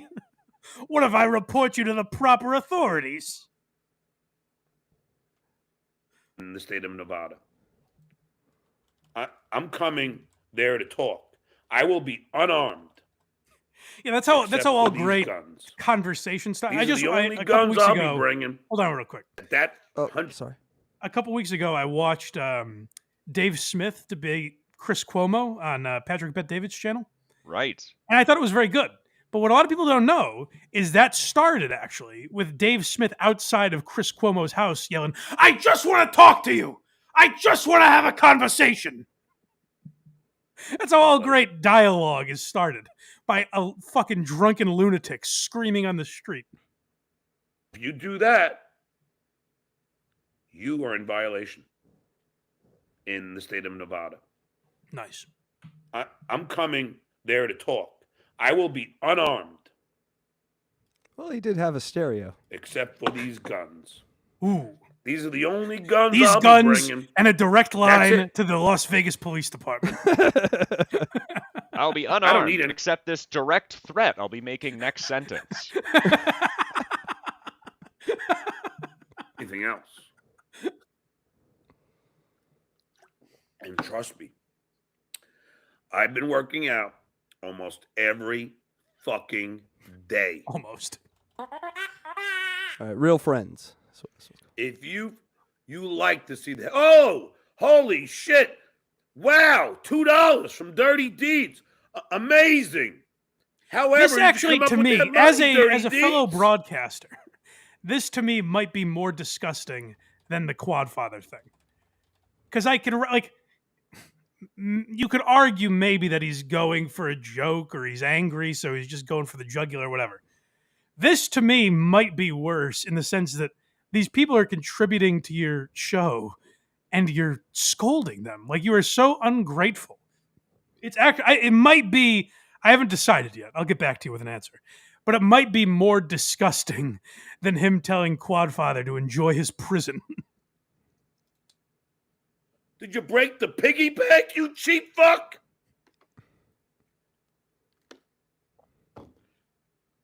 I'm taking. Can you imagine? Can you imagine giving $2 to a homeless guy and him responding like this? Well, I think that's somewhat common. He just did. He just did. Dinner. And what did he give me? 99 cents and $2. That's his big donation. You got John, Leo Gunn. Have you ever heard you get more flies with honey? He's Like, the does that dick's expression last mean resort. anything? He's the dick's last resort of podcasting. Hey, what are you, a bum? Tenors. You know, and the shit Dabbling Dan is doing behind the scenes is priceless. Priceless. Yeah. And You're only my PI real Dustin, friend if you dig up names and addresses of people. I'm going, so I have to go to a bachelor party this weekend. And that's the reason I'm missing Who Are These Socials. And it's not even that I really want to go, but like they're all going, all my buddies are going to give me like Carl and Shuli's addresses and where their kids go to school. So I figured it was like an opportunity I couldn't pass up, you know, like these are true friends. What he's doing is priceless. I couldn't fucking afford them because they're fucking working their asses off for me. Yeah, like all good You know friends what? do. It brings a tear to my eye because they're real friends. Yeah. They're real friends. Like the legend, He's a real friend. Yeah. You know what? David Collins is a friend of mine, and if you want evidence of that, you can see that his fingers are bleeding from all the diligent work he's been doing for me. That's how you measure friendship. Well, the way he's emphasizing real, I'm starting to question if these are even real people. You don't think Vegas beer sales Jerry is a real guy? Yes. How many FOIAs have you filed to your best friend, David Collins? That's the question we want to know. David, if you know one thing, people named Jerry are never fake. Well, that's exactly right, and it's very odd how many of them there are. I listen to other shows and people mention Jerry's. I'm like, they're not talking about my Jerry. Right, exactly. It's got to be confusing for you. Even he found his own Jerry. And Dirty D's a real friend, but you're just a cheap fuck, man. Come on. I mean, come on. Step up to the plate, dude. $2. I don't know, KC. How much money have your friends given you lately? 0. They don't even watch my shit. My no family members. No one watches my shit. David, what about you? How much money have your friends given you in recent memory? Sometimes we give each other gas money, but often we'll just trade. I'll drive next week, and that works just as well. We just trade this $1 $5 bill around me in the community I'm in. I just give it to them. They give it back to me. We give it to someone else. It's amazing and the that amount type of trust builds a good friendship. Exactly. The amount of dinners that I've gone to with buddies where I sit with my hand out and I'm left empty. It makes me question. I mean, look, you give me $2 and I know you and I like you. This guy, I don't even know. He just gave me 50. John, that's how it should be. My patrons should not all be my closest allies. Like, if I look at the list on Patreon, it shouldn't be, okay, mom, dad, brother, sister, best friend. No, they're strangers for the most part. All right, now I have the Ain't Never Fired. Oh, so this is the I need to set this up properly. Yeah. This is the craziest thing that maybe that John has ever done, where so if you don't know the backstory, he claimed one of his, you just heard him rant about getting his gigs canceled, which now I wonder if that ever happened, even though he asked where we were when it happened. I don't know, because it might be fictional. Because John, one of his list of grievances that people have done to him is they called and got him fired from the school he works at. And for a year now, he's been back saying, you assholes got me fired. This is what these people have done to me. And this is how he keeps friends like Richard Ojeda and Brian Karam. He's like, Army Major, do you understand? These people have gotten me fired from my teaching gig. And Richard's like, oh my God, these are monsters. Like, Richard doesn't know any better. He's like, these are maniacs.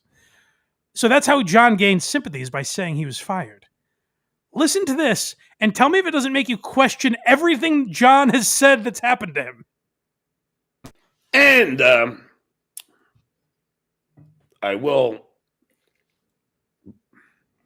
prove to you once again how I'm 2 steps ahead of you. Also, keep in mind, before he says this, for months, I've heard Carl, who you would say is probably the leader of the Dabbleverse. Carl has said for months, I don't believe John really lost his teaching gig. And then I've seen people on Reddit and Twitter kind of echo that thought. Like, I don't think something about the time John's doing his show and some of his patterns, like, I think he might be teaching again.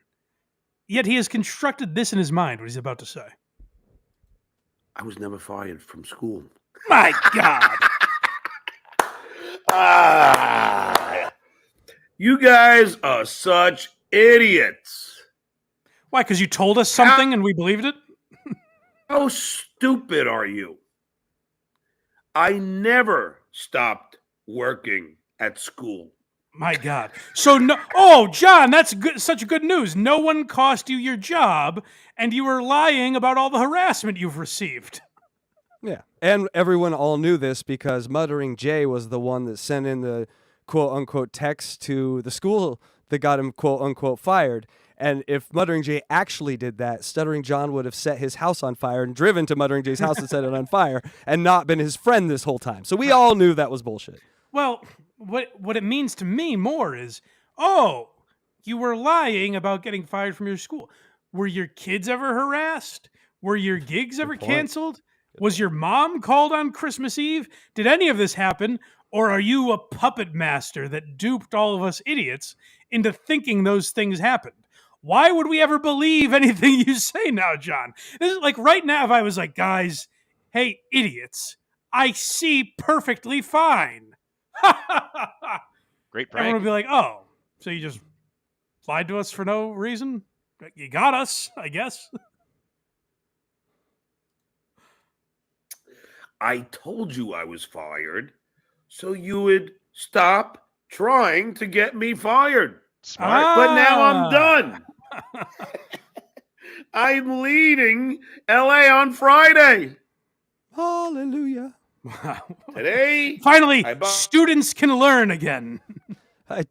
Our state got better air quality. Thank you for leaving, John. buy my daughter a car. Tomorrow, I go to my son's graduation. And Friday, I my abandoned them friend again. is coming home. yes. I use the only thing I know how to love, which is money, to buy the affection from a daughter who hates me. Then I go sit at the bleachers a mile away from my son, and then I'm off to go find Patrick Sayonara. Melton. And I'm off to stand in a driveway in Vegas. I'm going to yell in the ghetto. By the way, Patrick Melton, very nice house. Congratulations. But John, like, it's Father's Day. Spend time with your fucking family. You know, like, what are you doing? Over. You know what I didn't think of till right now? Can you imagine the crowd at a Vegas casino on Father's Day? Oh my God. What does that look like? And you're walking in, he's playing nickel slots for like 7 hours. He was telling this story on yesterday's show about how he was cracking everybody up. The dealer was laughing. The people at the table were laughing. John, they're probably also degenerates. Right. And they're working on Father's Day. Right. We're moving everything out. To the street. John doesn't have one piece of furniture that he wanted to save. I do love this Hollywood interview couch style that he's chosen to put himself in front of. I don't know. This Of is a- course, I guess you're not aware, Blind Mike. He is on a couch in front of his green screen. You don't see that too often. It makes you feel relaxed, like he's just hanging out talking to us, you know? Yeah, a couch that was covered in chocolate strawberry marks that was left on the side of the road in Canoga Park. Sure. Yeah, as one does. So it's so entertaining to me that you idiots fucking really believed it. This is so fascinating it's because so A, no one believed it. No one. And your joke is that you swore something was true for months, and let's pretend people did believe it. Like the bit was, we took you at your word and empathized with your plight, and we're idiots. Like that's the ruse you pulled on us? No one will ever trust you again when you say these horrible things happened? I don't get it. And even if he was fired, he could just go to the principal's office and play Kiss from a Rose outside the house on his stereo, and he'd get his job back. Have you seen my boombox routine? It's great for conflict resolution. Yeah, he's got to replace that. The boombox routine is now going to replace the squeegee bit at the end. It's got to. It is. I'm telling John. I mean, like, I would like it obviously for content, but just for like, it could be the first good bit he's done if he actually goes to everyone's house with that fucking boombox. And he plays his stupid his opening song from Stuttering John show. It'd be amazing. I can't wait. I'll walk out to my front yard and go, Johnny, you got me. I didn't think you'd show. Go ahead, beat me up. Fucking obvious. Oh, I just want to go on after Brennan. And you bought it hook, line, and sinker. Nothing happened with me at school. I never got reprimanded. Oh, There was no issue. all right. I guess we can all go home then. Let's stop worrying about this. I guess LA kids were safe after all. Yeah, I guess there was nothing to see here for all this time. I still have my certification, but I'm going to let it expire because I'm done. Wow, what a winner. But it has been a great ride.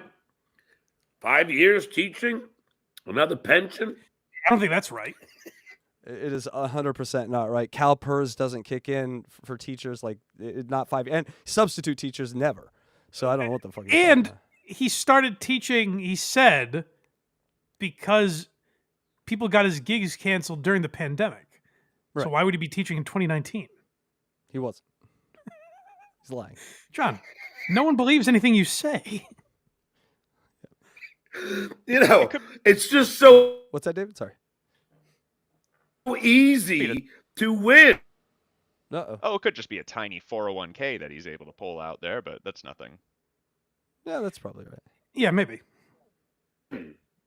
When I'm dealing with idiots and they all think they're smart.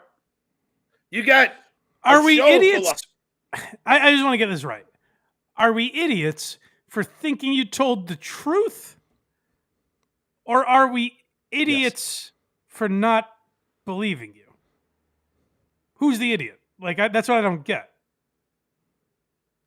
He's constantly he's constantly talking about how he's being wronged, and one of these days people are gonna see how Shuli and Carl are the liars. And then he's like, guys, I've been lying about everything, you fucking morons. Let's see. The high school dropouts who actually call me an idiot. Yet all they do is watch me every day.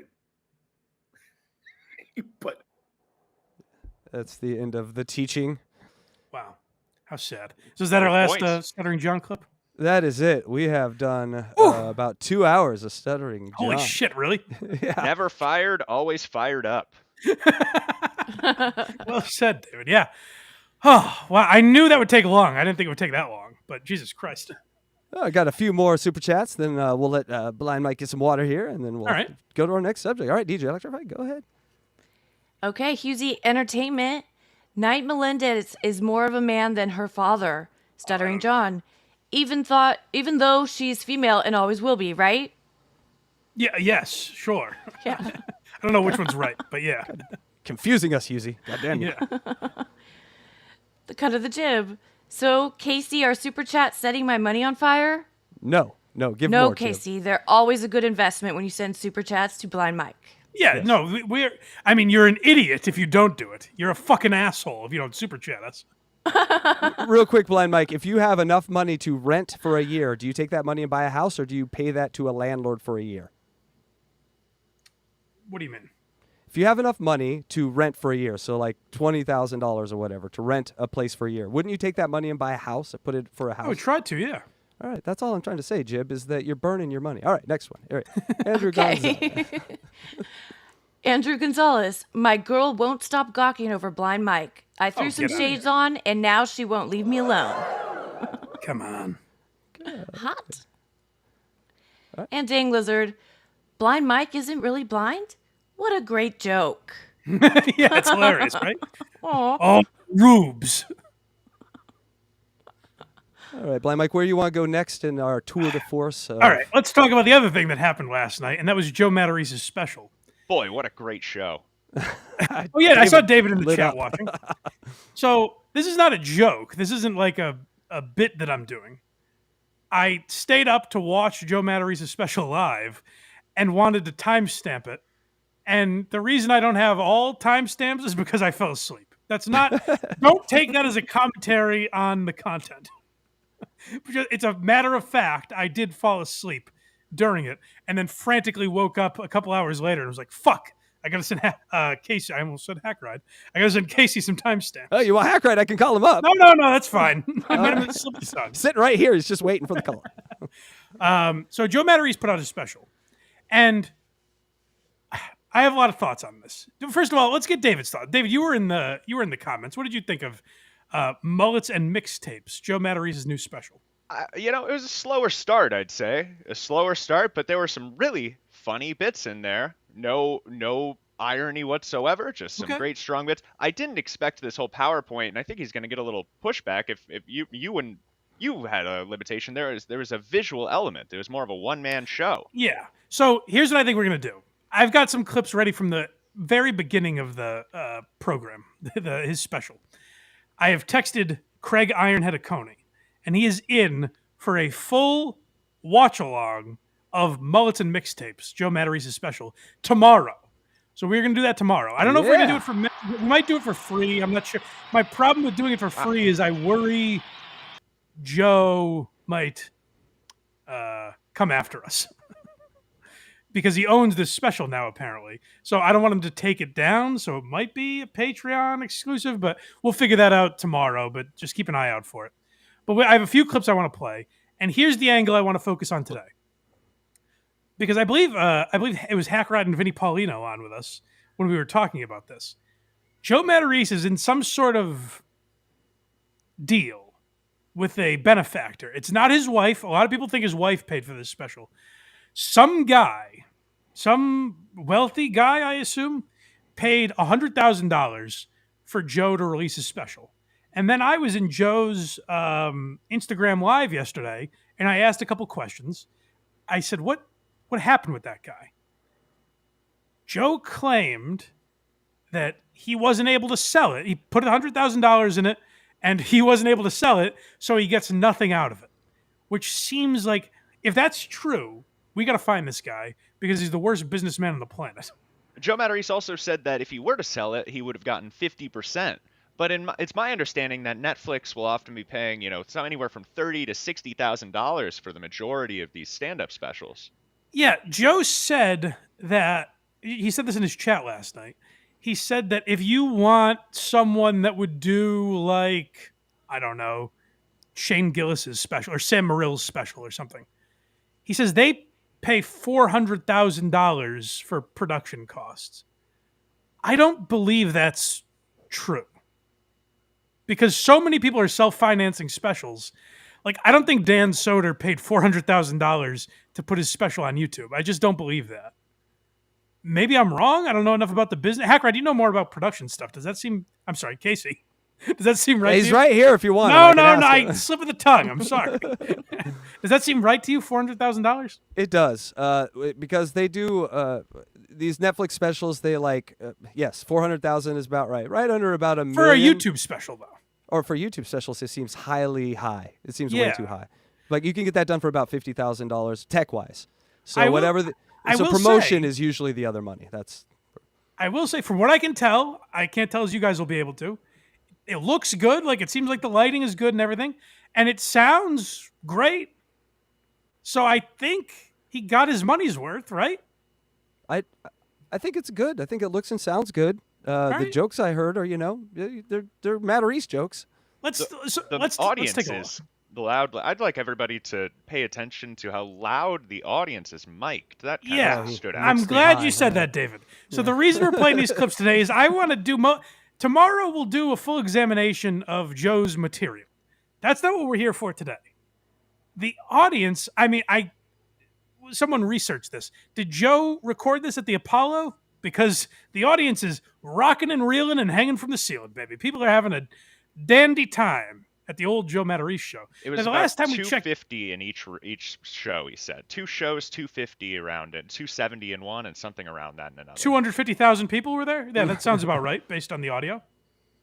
He called in the old Def Comedy Jam producers. Like, hey, I need a little favor over there. Hype up the crowd for me. It sounds like a soccer match at this Joe Matarese show. Now, maybe that's good production value. I don't know enough about the business. You guys decide for yourselves. We're going to watch some of Mullets and Mixtapes, which genuinely, Joe gets mad because we make fun of his stuff. Genuinely, go watch Joe's special on his YouTube page. Let it speak for itself. Support Joe. Leave a super sticker or any of that stuff if you want to donate. Go find Joe Matarese's special on his YouTube channel and support it.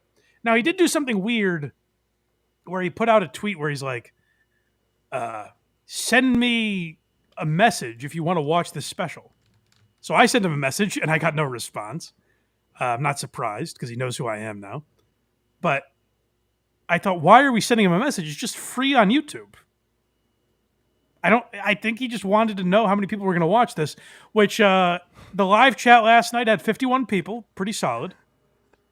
And I think as of this morning, it was up to like 500 views. Can we check that? Maybe Electra, while we're playing this? Check how many views it's up to right now. Mullets and Mixtapes on YouTube. Yes, and you sent me the clip of him like promoting it, Yeah. And Let's play that just so people have context. Okay, yeah, let me Very grab that odd. one. Yeah, but one thing I did notice real quick is that the views and the likes on this are sort of a magic trick. So you said this to me, it has 10,000 views. Yep. And it has 4 likes. And that, I think, is the story in one one image. I of did Joe my part. Matarese. I quote tweeted him and retweeted him. I did what I could, you know? Okay, here's the ad for it coming up. All right. Hey guys, I'm about to go on stage here at this lovely country club out here in Long Island. It's always good to But promote that real you're quick, doing my new comedy gigs like special, that. Mullets and Mixtapes, is coming out this Saturday, 8 p.m. Eastern Time on my YouTube page, okay? If you want to see it, all you got to do is follow me and send me a message, all right? Do that. Twitter. So Thanks a what? lot. Why would we follow him or send him a message? He doesn't know how anything works. He's a Also, boomer. you're tweeting this out, so odds are we probably do follow you, you know? So what, like, in Joe's mind, was he going to get 30,000 messages and be like, oh, this thing's cooking? I can't get back to all you. I got so many to respond to. And that, well, what was frustrating is I asked someone, I said, hey, put some feelers out. Because it seems like I thought, here's what I feared was happening. I thought Joe was making his link private and only people he sent it to would be able to watch out of fear of it getting mocked. But then someone reached out to Joe and said, like, hey, I want to watch your special. What do I have to do? And he's like, just watch it on YouTube. Like, oh, why did you make me do this then? I believe I watched that clip and I was a little concerned for Joe. In my head, I think that he wanted to do that in front of the big crowd and not enough people showed up, so he couldn't promote the special in front of the big crowd. Yeah, I thought maybe he wanted to make it like I guess the way like Louis sells his special on his website, Joe was going to be like, "Oh, all my fans will just message me." And then I'll have a correspondence with them. So I'll have a real relationship and I can send them my special. But it was useless. So let's just get into the special, I guess. Here we go. Hot Crow is what this is. Hot crowd, I meant to say. That was my fault. I didn't hear a crow in the whole part. I was like, maybe I'm missing something here. Just Maybe a typo. Here's Hot Crow. Fuck. Why me?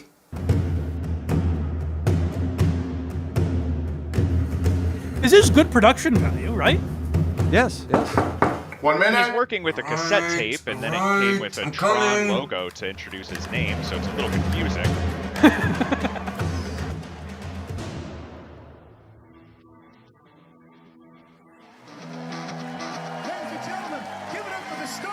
Whoa! Dave Chappelle! Listen to that crowd! It's like Carlin's back. Oh my God! Must have been a great warm-up. Recently we watched Bring the Pain on Why You Laughing? Nothing compared to this. Joe's like, settle down, guys. Enough. We started late. How you doing? Hold on 1 second. I do have to ask Joe. You're filming your special. We don't know what time it started, you know? Guys, we're running late. And both shows, you said that at the beginning? Yeah, we don't. You can leave some of the leave it to the eye of the beholder. You know, Joe. We can imagine you were late. It just has some gabagool. Welcome to Mullets and Mixtapes. I guess it says it all, doesn't it? I've never heard I anyone. grew Folks, up in the 80s, everybody. And, welcome to Louis C.K. Hilarious. This is Eddie Murphy's Raw. I've never heard anyone do that before. Yeah, man. It's hard when you grew up in that time and you're raising kids now. It just gets frustrating. The first thing that really comes to mind for me is my daughter, who's in grammar school, 5th grade. And you take a kid to grammar school in 2022, man.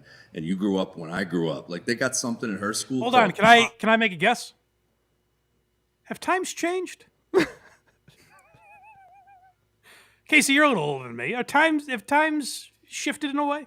Oh, Mike, you wouldn't even believe the difference in generations, and I hope he gets to it because it's vast. Well, let's find out. I don't want to. I hope I'm not spoiling anything. I just have a feeling times are going to change. I also worry that, to spoil the viewing of this for anybody, but some of these bits, in a good way, I'd say also, but, struck me as Opie-esque.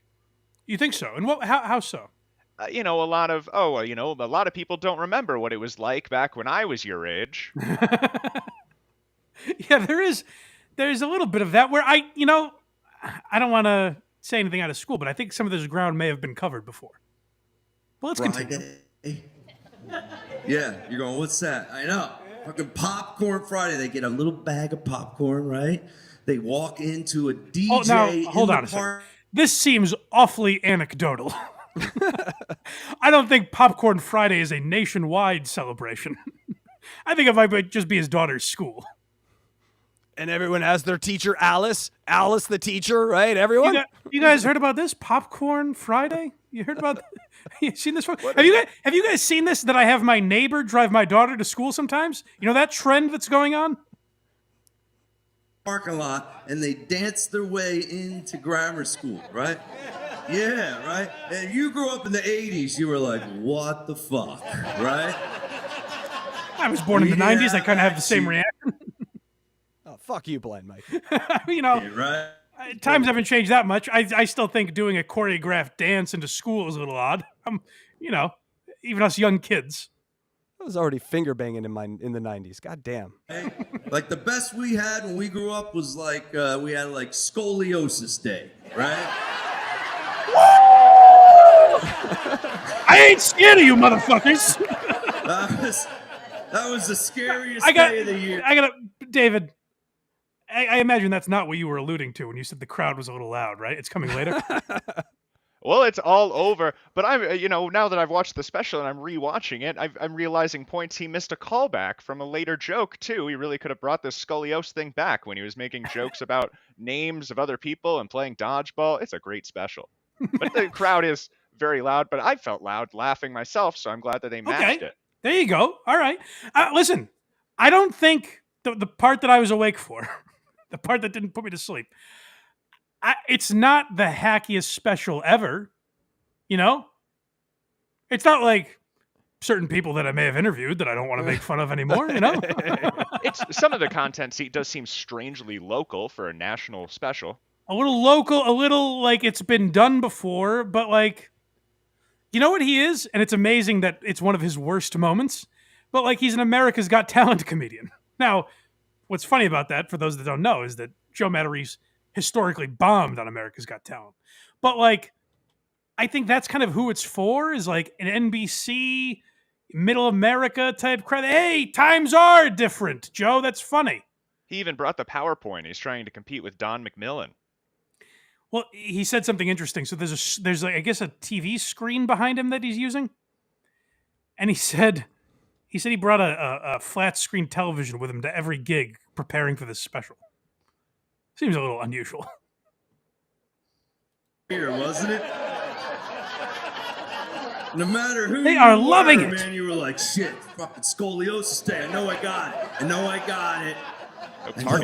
Because nobody was confident they didn't have it. No one was looking at their own back the day before, like in a mirror. So I don't know if you caught this one, David. Someone in the chat last night said it's crazy that Joe has the exact same audience as I Love Lucy.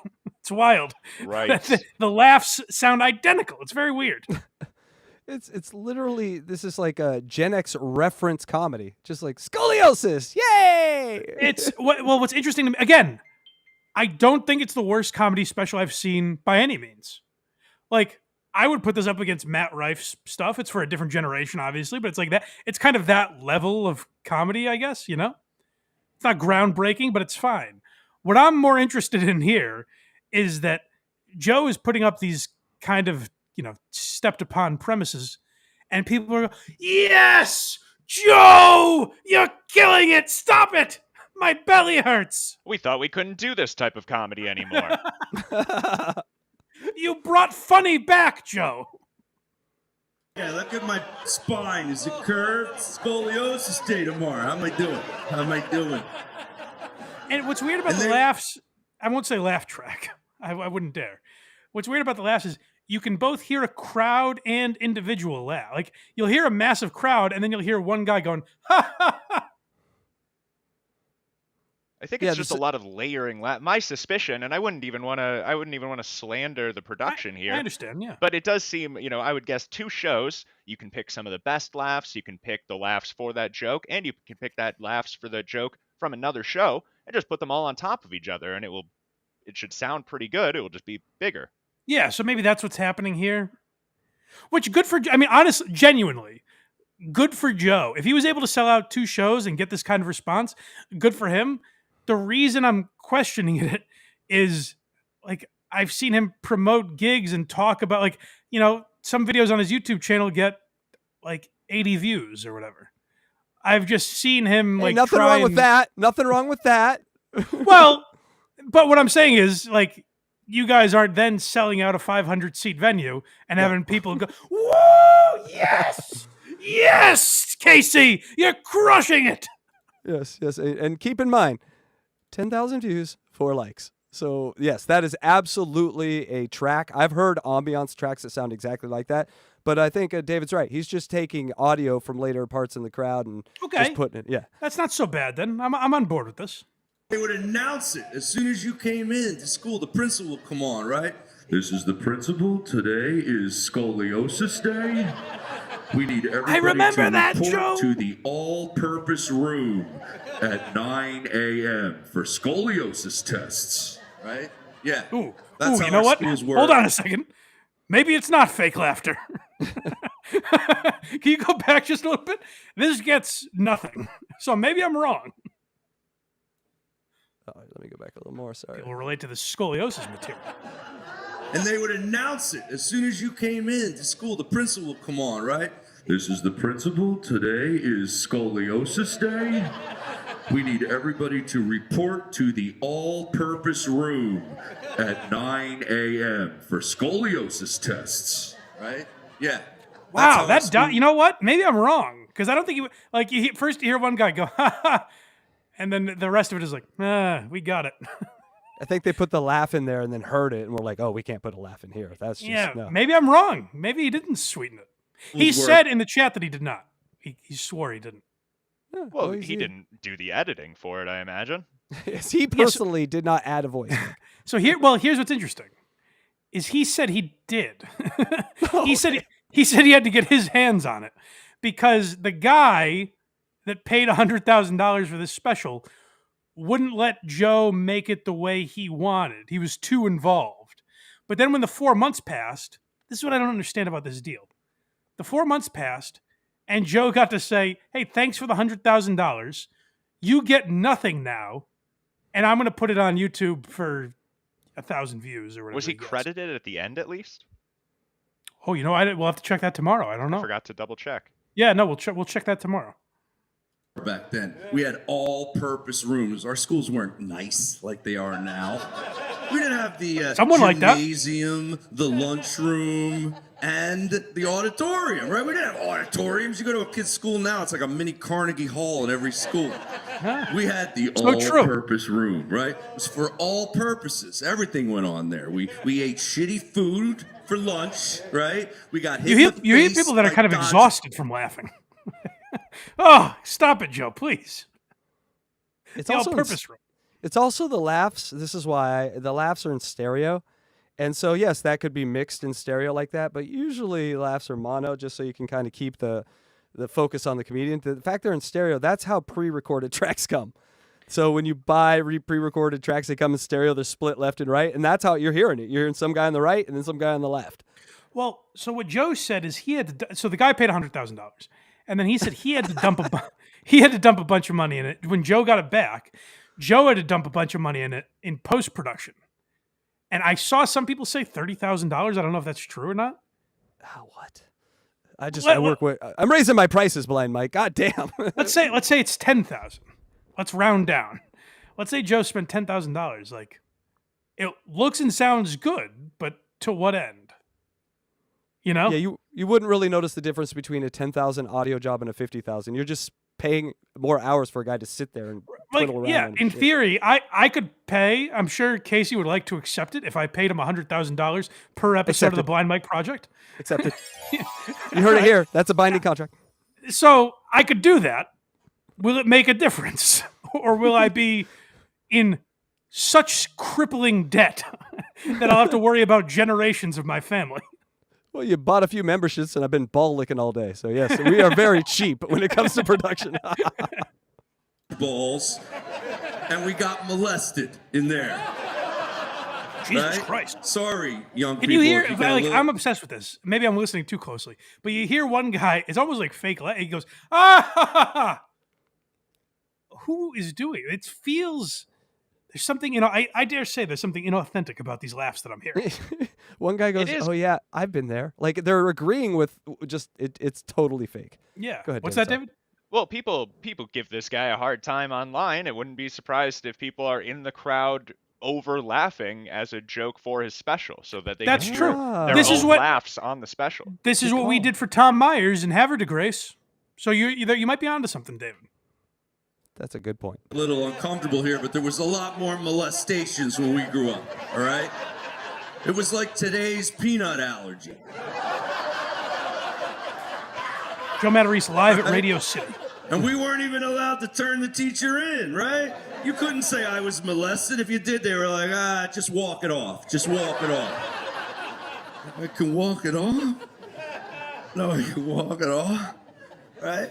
And then they Yeah, would do maybe this maybe public- David's right. Maybe people are there to support him and over laugh because every once in a while you hear what sounds like kind of a hack fake laugh. Like if I was doing a fake laugh, it's what it would sound like. Well, good thing DAT fans there not to remove these people. Hey Joe, I gotta tell you something. These laughs aren't real. Everyone out. They look like they're going to cause trouble. humiliation thing, they'd bring you into that all-purpose room and they'd make two lines, right? The Scully line and the no Scully line. And out loud, they'd be like, Steve, yeah, you're in the wrong line. Yeah, this is no Scully. You got to get into the Scully line. Yeah, you got Scully. Get over, right? And he just kind of bent his back on the way over. Okay. Is this where I go?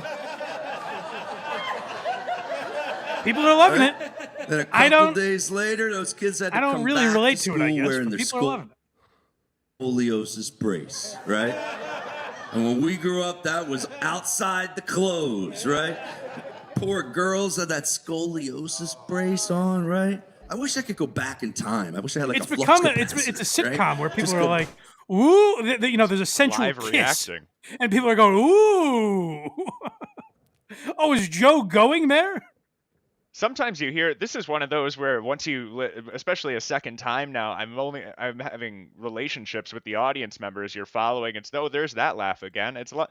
KP Burke has a infamous laugher in his special, and you wonder if it's good or bad, but it's definitely stands out. Yeah, it's interesting to me that it sounds like both an arena full of people and you hear individuals at times. That's what I can't get past. back and tell those young girls, I'm like, listen, I know you're uncomfortable and you're insecure with your scoliosis base. I just talked to all the other 12-year-old boys. We don't give a shit. Yeah. We're so horny. We don't care. Fucking young girls, get them, Joe. This one's called Interruption. Okay. And the kids, especially my daughter, I mean, she won't even take a school bus to school. I don't know if your kids do this. They won't take the bus. I go, why won't you take the bus? She goes, it's too hot. It's hot on the bus and smelly. Hot and smelly. Like, no shit, it's a school bus. I don't know about you guys. It's starting to seem to me like times are different. They've always been hot and smelly, right? There's no air conditioning on a school bus. There's only one person on that school bus who's not hot, right? And it's the school bus driver, right? Because he's got is that it Joe? Don't oscillating tell me it's because fan, he's from your right? generation.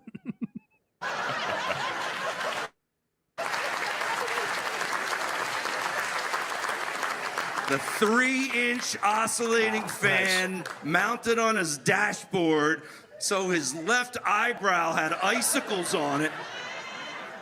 People are relating. They get it. Every other kid was trying to get the school bus windows down, right? You're like, I'm just trying to get, they would go down like a 1/4 inch. I can't breathe. It's so hot and smelly. All I right, can't we're in a good breathe. flow here. Joe, I hope Joe's he meant- feeling it. I hope he mentions Oh, the line shit. you put it down to. It's too hot and smelly. All right, real quick. If Oh, you're wait a enjoying second. my Yeah, this freaked me out when I saw this version. Here's part of that $30,000, by the way. This is jarring. special, I would love it if you could just hit that subscribe button. And if you could share it with some friends. That could help my career so much. All right? Could you do that for me? That would be awesome. It's on us! All right, that's all I wanted to say. Now let's just go back to the special. That's Help my career so much. Why don't we just get back to the special, Joe? Thanks. You all remember in Delirious when Eddie Murphy stopped the tape and it's like, hey, I got this DVD you should buy. Folks, let me stop the momentum real quick. I'm going to give you a break from holding your sides to say. Now, I will say one of my favorite specials of the year, Mike Racine, did the same thing. I don't like it just because it kills all flow.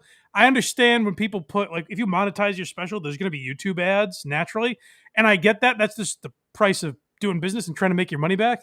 But this is 5 minutes in to stop all momentum and be like, guys, please help my career. I understand that I'm 60 and I'm talking about growing up in the 80s.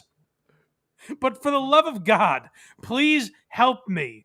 I'm hanging on to whatever career I have left. If you subscribe on YouTube, it's going to change everything. It's going to do it. This is the one. This is the one. I scammed a man out of $100,000 for this. I'm just doing the Chris Farley show Gen X version, and I got him to do it for $100,000. I fleeced this idiot out of $100K. So honestly, even $1 is profit for me. But please. Then you go to their playground, right? Abrupt stopped is this Right? It's always in some sand, mostly rubber, right? Everything's rubberized. You'll think it's mulch, and you're like, holy shit, that's rubber mulch. Oh my God. Your kid listen from 12 real quick. feet in the air. Just everyone take note real quick of the sound quality, the laughter, and then there's and I guess this is $100,000 worth of editing. There's a change in here somewhere. It's very subtle. See if you can make note of it. Face and bounce right back up. Woo! All right, fine.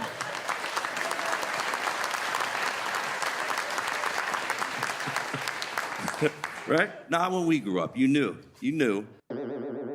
That was the end of the clip. It fades out in this weird way where suddenly he's quieter all of a sudden. Well, that's why everyone claps loud and then gets quieter when they clap. They don't stop clapping. They just get quieter. Yeah, Joe's moving on. I'm mid-clap. I'm done.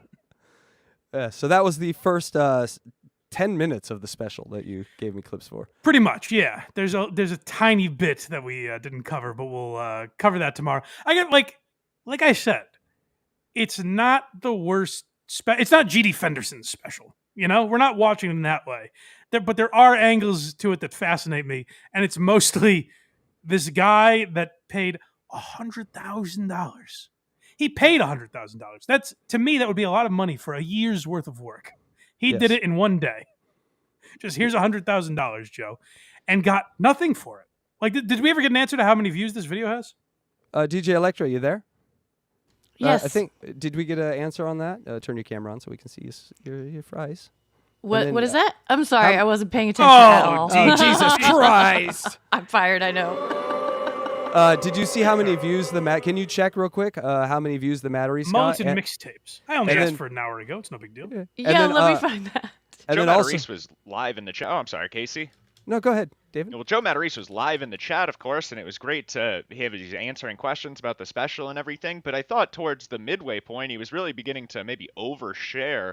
And because he was getting so many compliments, he was probably honored and everything. But at one point, he had mentioned that he wanted this to do really well so that he could begin touring outside of the Northeast. Yeah, which, hey, that's an admirable... And like I said, we fuck with Joe. I question, based on some of the things we've seen about Joe, at first I kind of thought, maybe Joe's a good guy that just gets goofed on a lot. I don't know as much if that's true, but I also get that, constantly being fucked with can make you a little on edge when you make some of these videos. So I get that. So genuinely, if you like goofing on Joe Matarese, go give him a view, subscribe, whatever you can do, whatever you see fit. Go support this special because Yes, we found, it is, we've been to a Tom Myers show and a Brendan Schaub show, and it's fun. I genuinely enjoy doing those things. So support these guys because we do want them to keep making content. So go support old Matarese. DJ Electra, 611 views. That's worth about $100,000. Hey, so also he wanted to. Someone asked, why isn't there any 80s songs in your special? You paid $100,000. We all thought like this was going to be just Duran, like every big artist from the 80s. Shit. Yeah. Here's his response to that. Joe Matarese. I couldn't play any actual 80s music without spending an insane amount of money. What? Hey, Joe, you spent in it. I got news for you, buddy. Sound alike music for breakdancing bit and licensed a few obscure pictures of artists like Rick Springfield and Tom Jones. That's what he's spending his money on? That's important, yeah. What I could do without filming was way more than I could do when filming. You know what's funny is I enjoyed, let me think of a special recently. Like Keith Robinson. I'd never seen Keith Robinson stand up. He just did a special about the 2 strokes that he's suffered. And I enjoyed it. I thought it was very well done. And I couldn't even see the pictures of Rick Springfield behind him. That's how good I just thought the material was. I want to work for this guy. Just bleed him. Just bleed him with everything I do. My How God. much did you pay for a picture of Tom Jones? $50,000? Oh, DJ Electrify, we could bleed this guy dry with Suno and Midjourney. Just the AI Let's stuff. do it. All right, we got some super chats, Blind Mike. Guys, I only had $100,000. What do you expect? I know. He had to buy a fake breakdancing song. He was broke. All right, DJ Electrify, go ahead. From Silence Doggood, who are these people? Where's Craig? Mom? Yeah, Sorry, no Craig. But like I said, he will be watching more Matarese with me tomorrow. So that's right. And I am wearing my Krager's T-shirt, and I borrowed his backdrop. So we are showing support to Krager's. And he was in chat. he was. What are you doing What the hell's in he doing chat? then? Uh-huh. Yeah, he was. Fuck did I spend 20 hours this week doing, you asshole? Guy's got nothing but free time on his hands. Happy Father's Day, Craig. Yes. Yeah, good point, David. Arbad says, if John's alone, who is filming? Happy Father's Day. No, he was not alone. He was with Vegas Beer Sales Jerry. Okay. As one does. Yeah. Oh, here's a nice one. Casey, you want to read this one? Sure. Mark Conan for $10. Great show today, Mike and gang. The crowd gave Matarese a standing ovation during his entrance. I don't know how much about how specials are made, but this shit feels so fake. B&P rocks. just a little. It felt $100,000 worth of laughs to me. Yeah. Don't have money for music, have money for applause. He must have given a quarter of that to the warm-up guy. Joe's like, but you don't understand. Lars Ulrich is laughing. We licensed his laugh.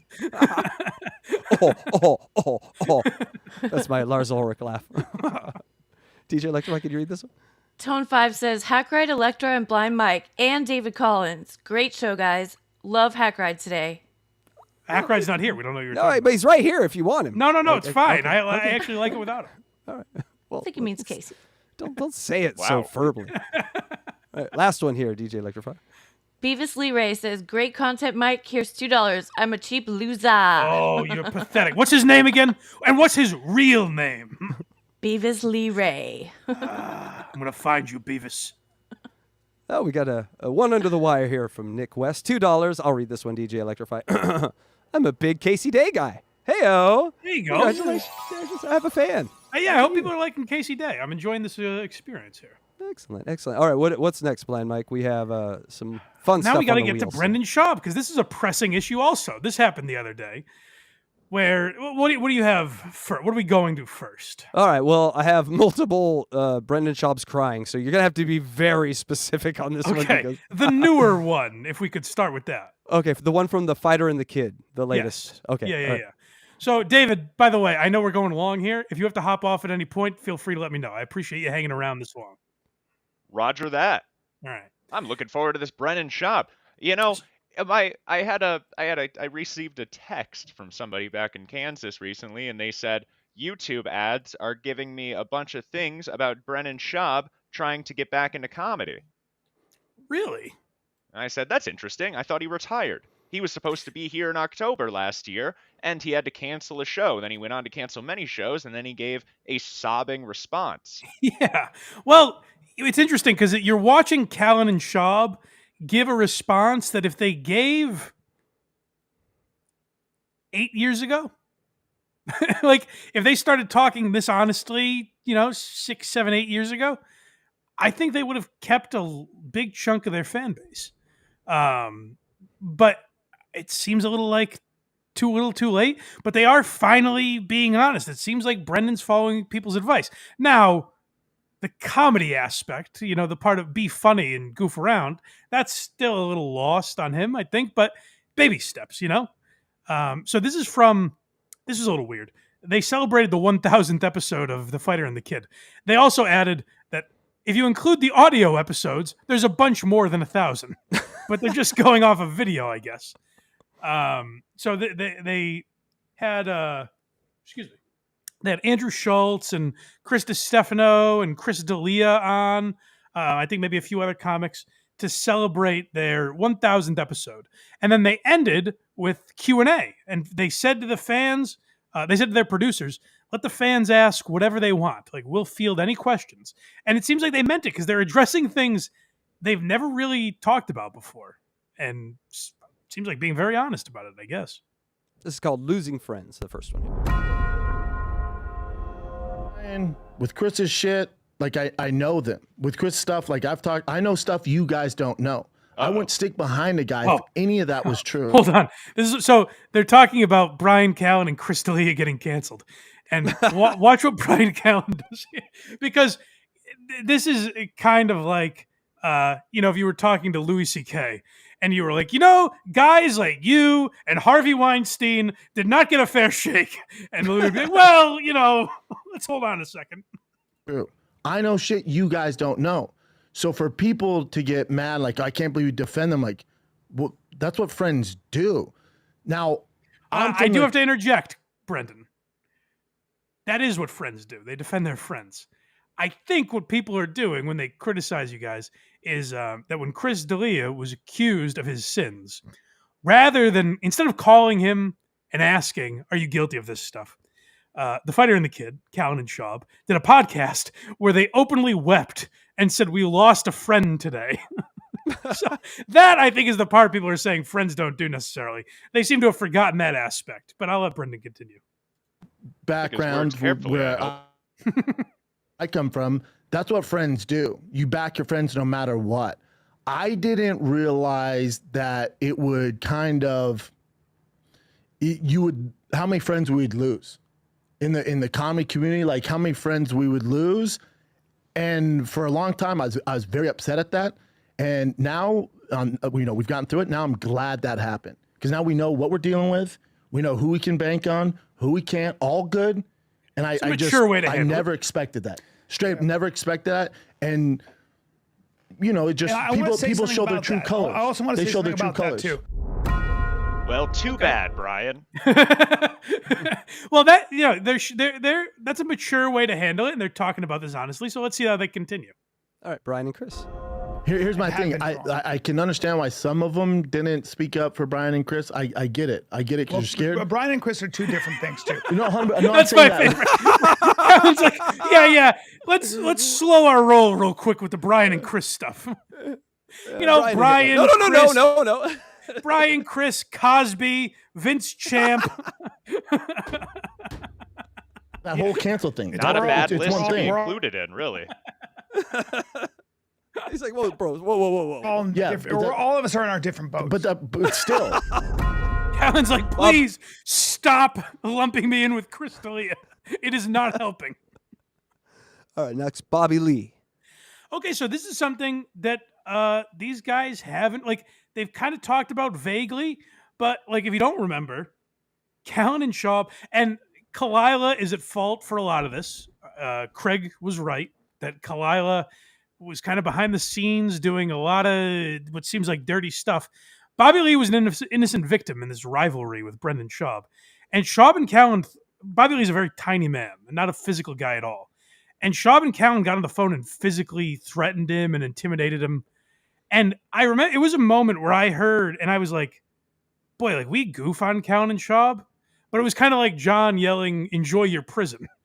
When I heard that, I was like, oh, these might be like bad guys. So I was ready to hear them address this.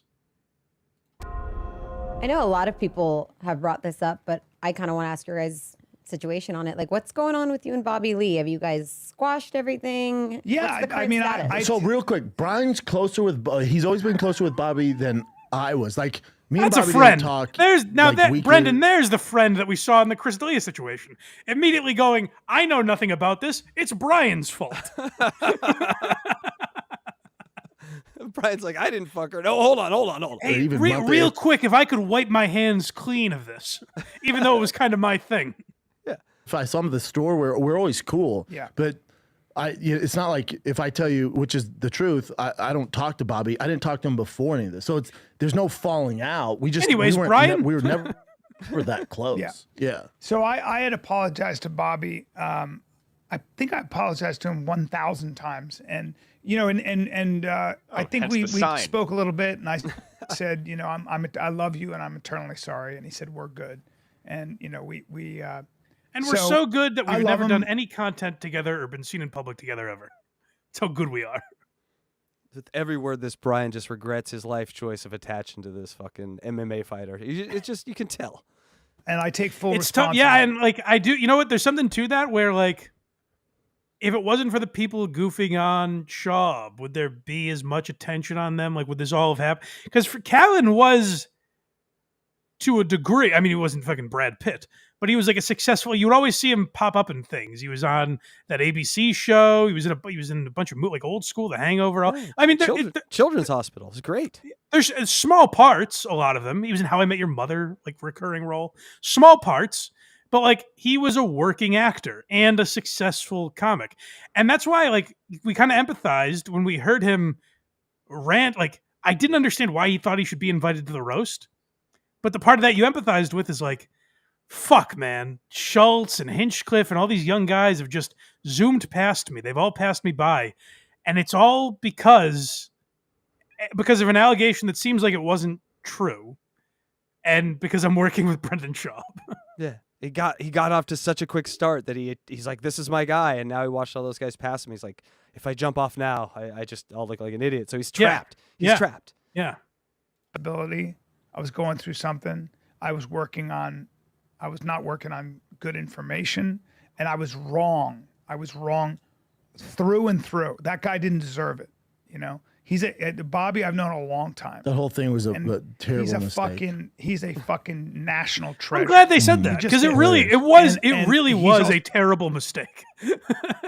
Brendan sleeping with Bobby Lee's wife or girl was a mistake, right? That's what he's talking about. That.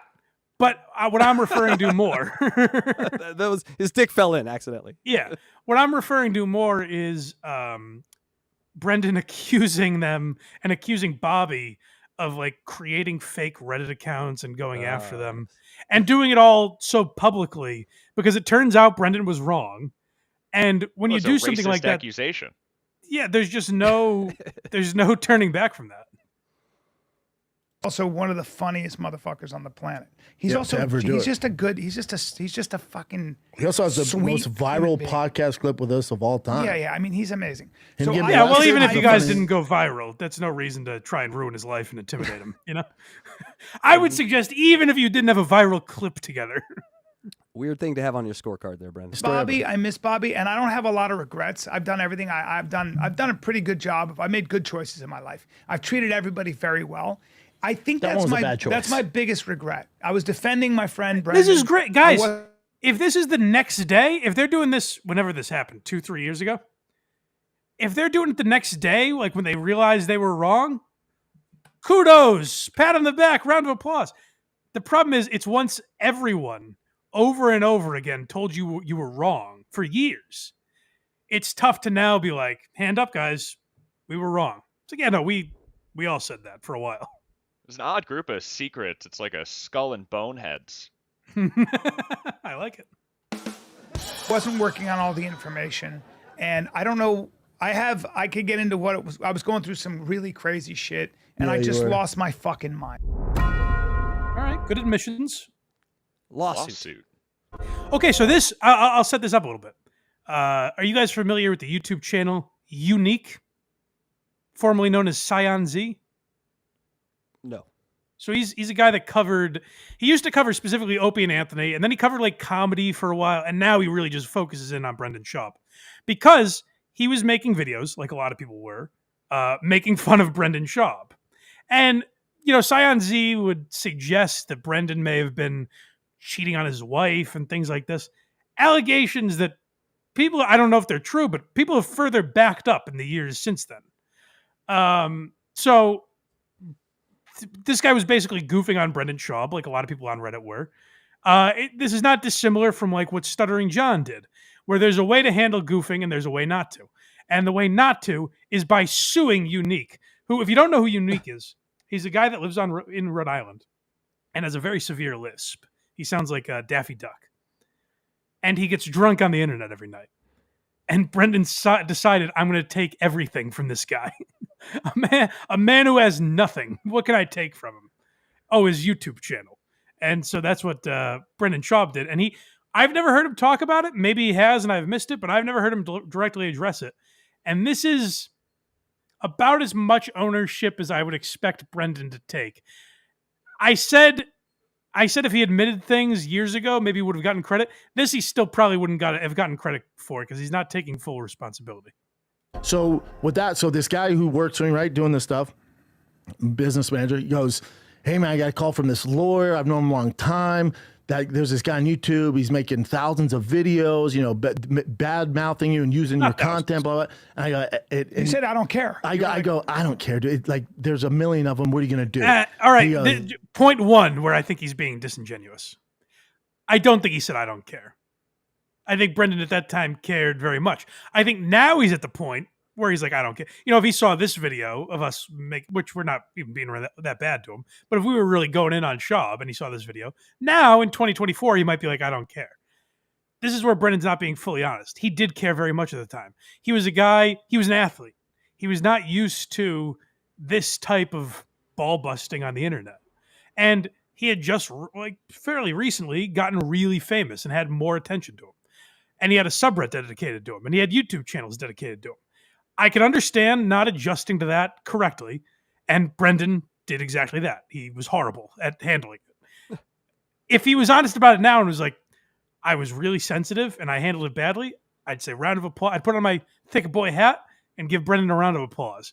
But he's not taking ownership here, which is still, it's like Stuttering John, where I'm like, one day he's going to hear me and he's going to act accordingly, the way a comedian would. And he just doesn't do that. That's bad, man. He said you hit your kids. And I was like, okay. I don't give a shit, dude. None of it's true. That goes away.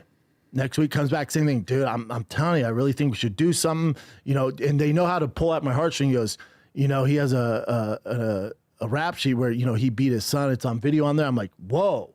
All right, do what you got to do. That's right. And I was told, child abuse. Ready? I was told.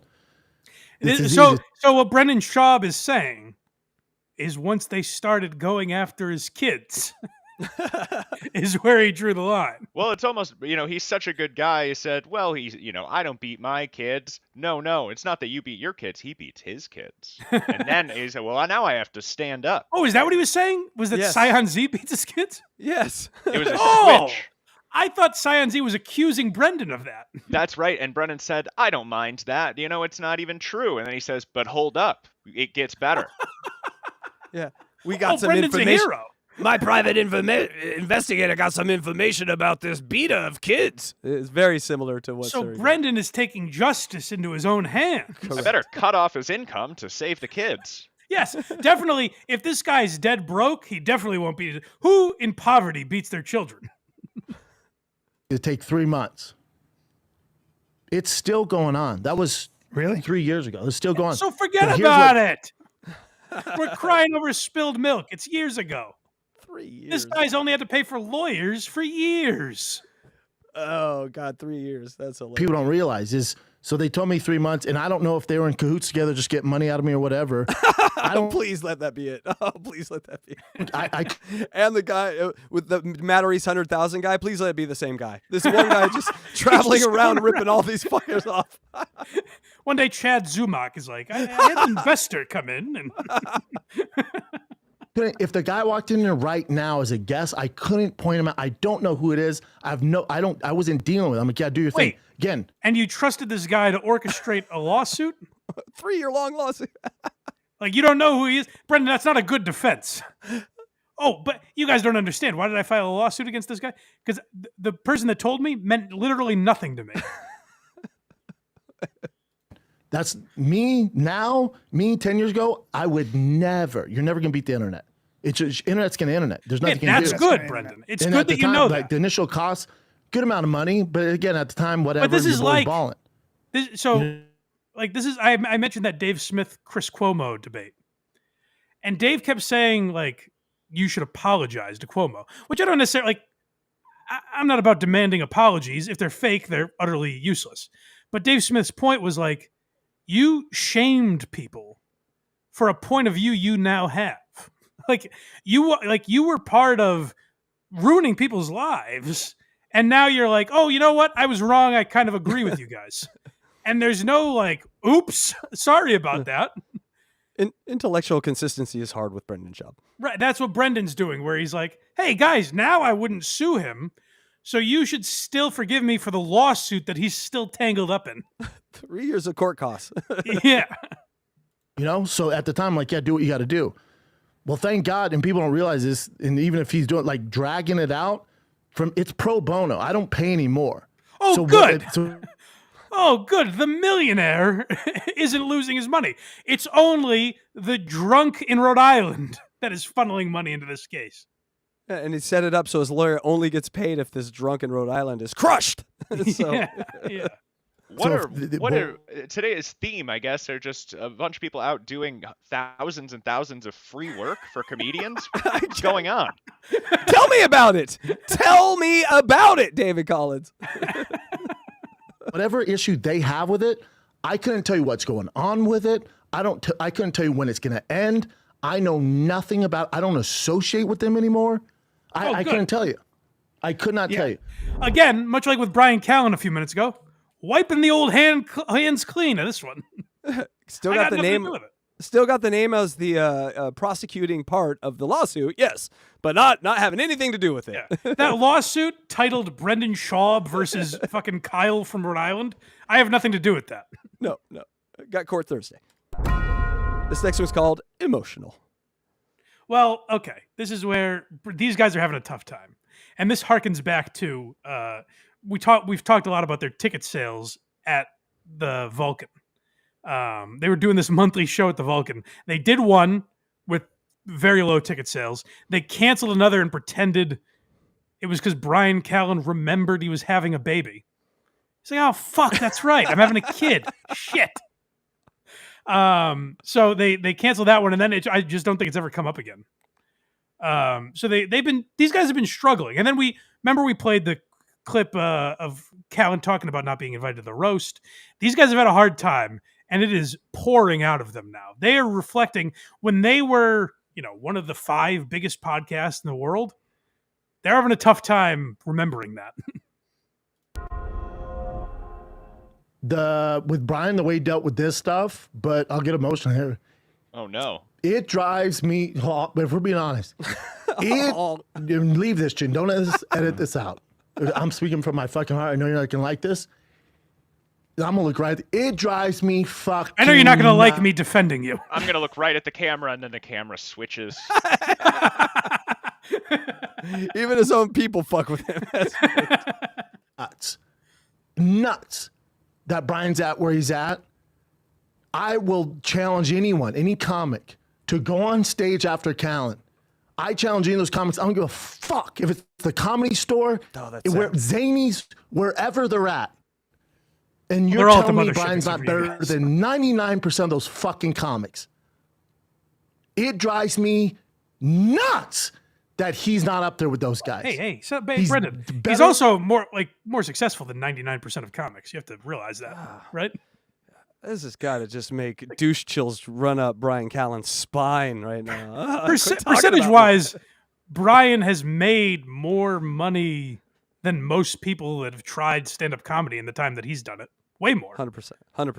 Like, Brian wasn't owed. Now, I will say, if those allegations were false and that fucked up Brian's career to the degree that it did, it is wrong. And I'm glad that's actually a good friend, Schaub, defending that.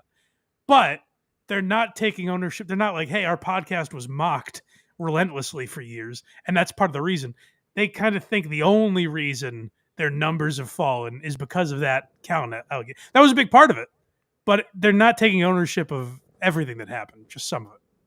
Yeah, and Brendan Schaub's your director of communications. That's just rough. That's just rough. More than fucking 99% of them.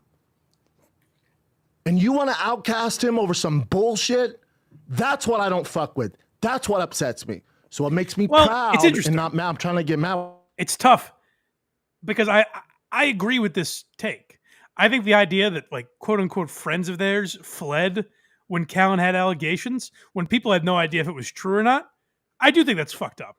Like, if you know Brian Callan, you should put more stock in what he's saying than strangers. And then if you learn evidence over time, if you look into the case or what the woman is saying, whatever, and you're like, boy, I don't have a great feeling about this, then you can distance yourself from Callan. But the problem is people did it day one before they knew anything. Well, I hate to add to social pressures, and I completely empathize with what you're saying, but we could look to the people that know him best and read, oh, these accusations come out. Ooh, wait, that does sound accurate. Yeah, that's a good point, too, is maybe they thought that.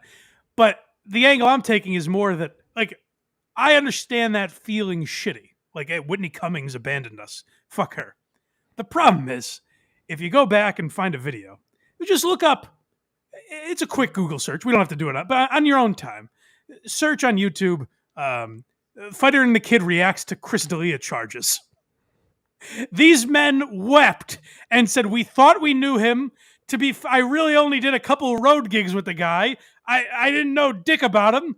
And, good riddance. So the people that Brendan is talking about, he should lump them in with that because that's exactly what they did to Chris D'Elia. So it's great to try and win over our sympathies, but you guys kind of did that too, So as David said, it's not as easy as just being like, hey, I know these guys. Brian's definitely not a rapist because I hang out at a comedy club with him. It's not always that easy. So like as David pointed out, my point is coming from a good place, but it's not always the easiest thing to do, Well, Brendan's already said he knows more and a lot more than any of us at home know, which kind of made me concerned. It's like he's saying, I know things that would make the hair on the back of your neck into Japanese knives. They had fake IDs. It wasn't Chris was tricked. And look at us. Like, we stand by Kragers no matter what the charge. So, that's exactly right. Yeah. So I've had Craig on this program through thick and thin, no matter what he's done, what horrors he's done onto people. From thick to thin, the Ozempic story with Craig Akode. Yes, that's right. Proud is he's not going to lash out about Thin it. mints. Brian's cool. Brian goes to work. Brian's doing the road. Brian's trying to sell ticket. That's better than mine, assholes. But I'll tell you right now, I don't forget. That shit's not cool with me. That's why you don't see me at those fucking places. You guys did it.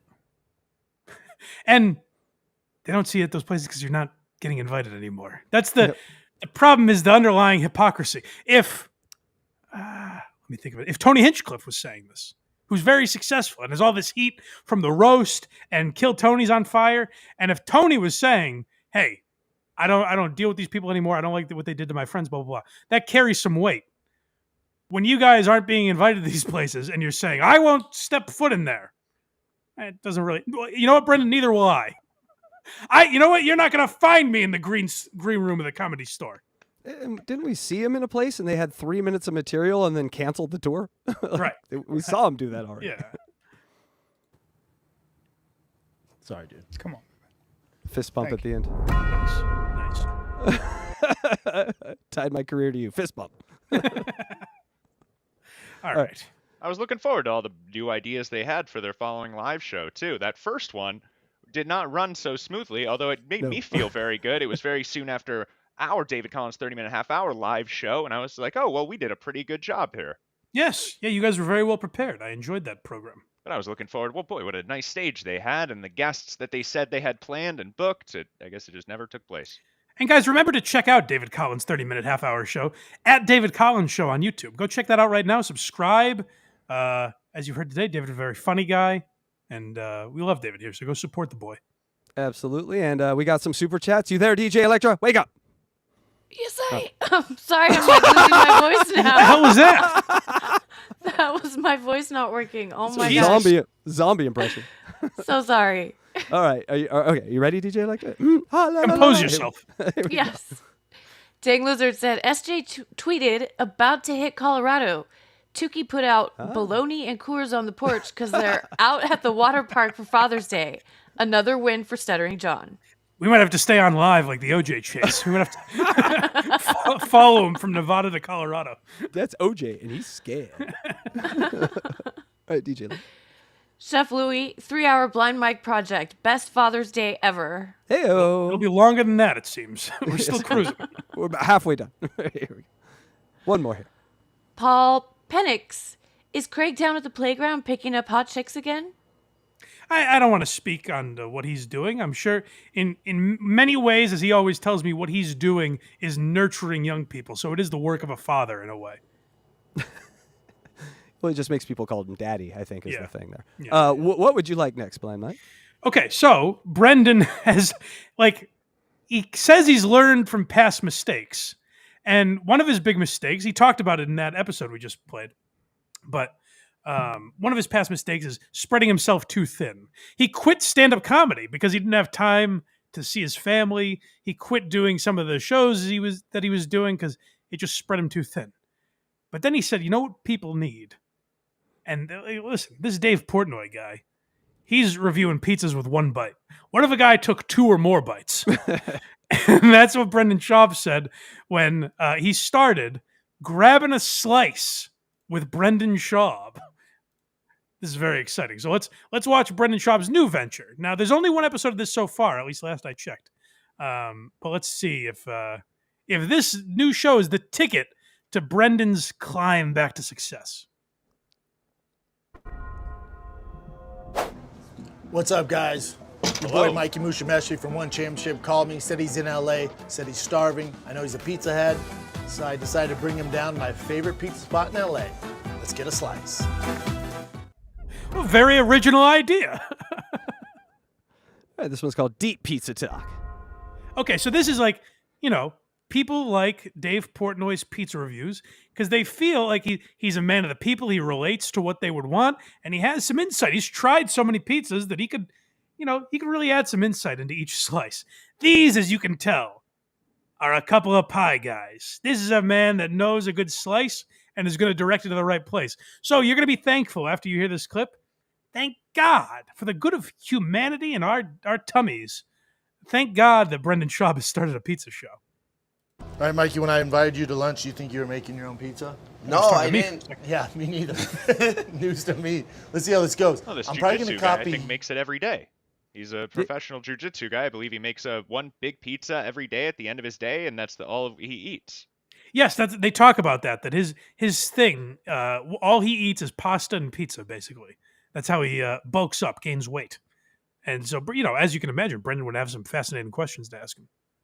You, since you're the pizza expert. I would say. So out of the two of us, you're the expert. So I would say the only thing I like, because I'm good thing you basic, started I a don't show like about these, it. like fancy toppings or anything. So no pineapple, No, anchovies, no. Yeah, I don't like pineapple either, dude. Okay. Wow. Just making sure. No, we're still friends. Yeah, we're good. We're just gonna the make host a here? basic margarita pizza. All right. Just sauce and cheese. So Nothing start else with it a needs. marinara. Yeah, we start the marinara. All right. Wow.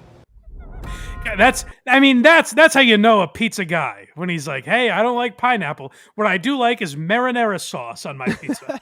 That's a really unique take. It's needed. It's honestly, thank God Brendan is adding his expertise to yet another category. He's talked cars, fighting, comedy, all kinds of stuff. What we needed is, how does Brendan nourish himself? Sauce on pizza? My God. And here's a pro tip from Brendan. Okay. Take your marinara.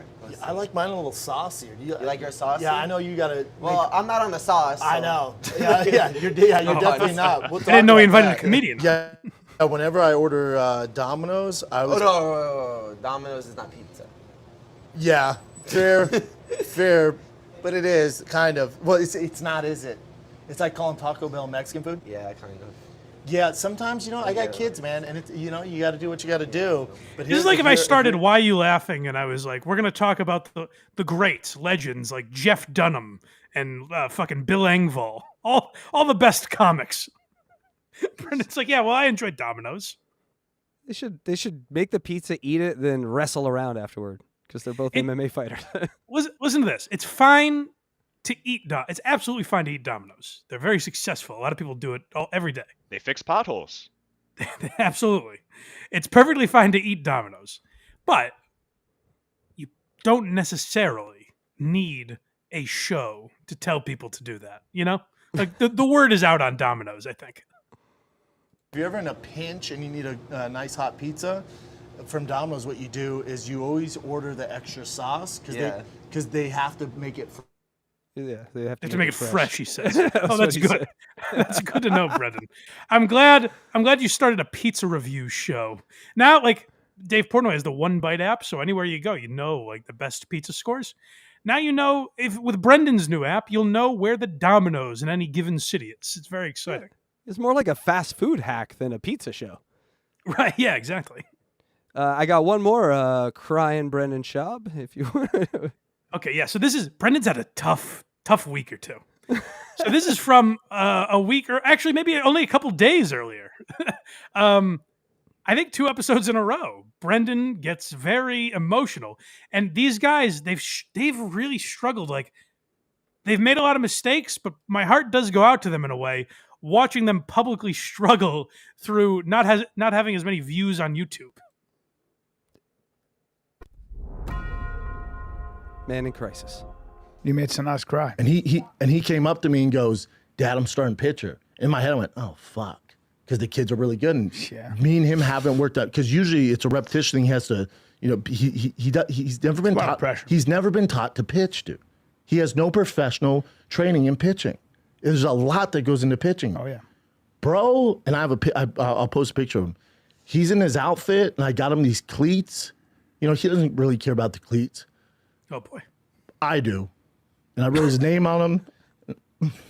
It's tough. Get it together, Brendan. It's tough. But I was just looking. Okay, I'm well, like, hey, we can understand. Listen, I'm not a father. I can imagine when you're thinking about how fast your son is growing up and all the amazing things he's doing now. Oh, I can his son. understand. Yeah, I can understand why he would get emotional about his son, right? We can all. It's Father's Day. Everyone can relate to that. So I'm sure it won't turn selfish at any point. This is definitely just about his son. Until the cleats, I thought this was Pride Month related. Dude, look at this little dude, man. Yeah, sure. And then does this thing, you know? It's kids, bro. There's nothing that gets you more. Well said, Brian. Really pathetic here. Kids, bro. I don't have kids, dude. I could die tomorrow. Whoa. I've had a great fucking life. Okay. I'm a cat. I've had 9 lives career-wise. All right, well, we don't need to go over every detail. That's good. Yeah, I once fucked this Asian comedian's wife. I played football, and that's amazing. It was such a good time. I got such good pussy. God, the things I did, it was so cool. Okay, well, we're losing sympathy, but... You joking me, dude? Oh, my God. Some of the best times ever. I'm so lucky. Well, I've done cool shit. I've done cool shit with this guy. Yeah, I thought this was about your son. Brendan? Meryl Streep here. Get it together. We've done cool shit. Yeah. Nothing is better. Oh, it's true. Than that. Okay, that's good. It's true. Boy, Brian has lost his acting chops. He doesn't know what the fuck to do here. I've never seen a man the other guy's going, yep, absolutely. It's also, in a way, it's Brendan telling Brian what he doesn't have. Yeah, that's at the root of all of this. Is like, on the surface, it seems like he's getting emotional about his son. What he's really saying is like, oh, motherfucker. Did we have a good run, buddy? And now, not so much. I know her. It's worth crying over. Yep. I'm just happy. It's the only thing that, yeah. It's the only thing that gets me going too. Just happy. It seems That's like it, amazing. Brian. That's amazing, dude. Can you realize you're doing passion. something right? You Yeah. realize you're doing something right as a dad? Yeah. What? Everything else is And he's a good kid. Everything else is so hard, full of failure. But when you got a kid like that, I mean, you see this cocksucker Tony Hinchcliffe killing at the roast, and you think that should be me. But I guess my son's doing good at baseball, so it's all fine. He sounds like the "Give Me a Chance" girl on Stern. Like, give me a chance. you know, Everything's so when full you of failure. when you take care of your kid, you teach your kid things, and you watch them growing and getting better. In this crazy world. There's no failure. It's like it's all love. Yep. Right? And in this crazy world, like, the world's on fire, and you're worried. Oh, is he gonna get into this? Is he gonna get into this? Yeah, man. And when we went to San The Diego, world's on it's fire. okay. We're all getting less views on our podcast. It's affecting all of us. You're together. oh yeah. Oh, that is it. That's all for the crying Brendan Schaub today. Poor Brendan Schaub. He's on the same drug as John. He's really going through something. It's tough to called watch. But Vitamin narcissism. That's the drug. I mean, honestly, when someone cries about themselves like that, Yeah. that is the sign that this person is unwell. Like, because we don't cry about ourselves like that. We laugh at ourselves. we talked about it with John, where it's like he gets emotional thinking about like what he gave back teaching, and it's like you let other people do this. You know what I mean? Like, again, crying about his son is a different thing. But then when you realize it's like, oh, you're crying because you used to have one of the 5 biggest podcasts in the world, and now it's still successful but smaller. That's not necessarily a reason for us to empathize with you. Very specific. All right, Blind Mike, where But, like, compared to this podcast, like Brendan's doing very well, and that's why it's hard for me to be like, "Oh, you poor guy." Yeah, but you're on the rise and he's on the fall, so there's a trajectory there. I suppose, yeah. Where do you want to go now, Blind Mike? We have a few more topics here, So we have what? Michael Richards and Richard Ojeda left. and we got Steel Toe Morning Show. Oh shit! You know what? Let's scrap Steel Toe because that's a little older anyway. We'll get rid of Steel Toe. Good. David, I hope you stick around, but I understand if you have to go. We're going along here. But let's get to Richard Ojeda first, because we haven't checked in on Richard in a long time, and he's up to some hijinks that I wanna talk about. So, you know, it's election season, and I wanted to check in on Richard. Now, I'm a little sad that we don't have the level of like good old like you have to mine Richard's show so long to get him curb stomping people. But I think I found a few decent nuggets that let us know the old Richard is still in there somewhere. Oh, he's definitely still in there. Yeah. Here we go. And all right, little Richard Ojeda. I finally learned how to say it right. Here we go. Pray in silence. Yeah. Just because he is a douche doesn't mean that his staff has to be. Mike Johnson is an absolute sack of shit. And he can play There his he is. Mr. I'm religious all he wants. He's not. Once again, you know, I have a lot of respect for people that pray in quiet, pray in silence. You know, I'm not a religious person, but I pray in silence. I don't like a person who gets up there and have to, oh, and then you got those people that play that garbage where they act like they're speaking a foreign tongue. Folks, let me tell you something. That's all another bunch of bullshit. It's all a bunch of bullshit. None of them can do that shit. And you know what? It's embarrassing when they do. Mama say, mama kusa, shaka Khan. I think they made quite a few dollars off that song. I don't know how embarrassing it is, but Also, not speaking in tongues. Those are actual lyrics to a song. no. It's jibber jabber. No, that means something. I'm sure it does. And cocaine talk. All right, this one's called Rudy.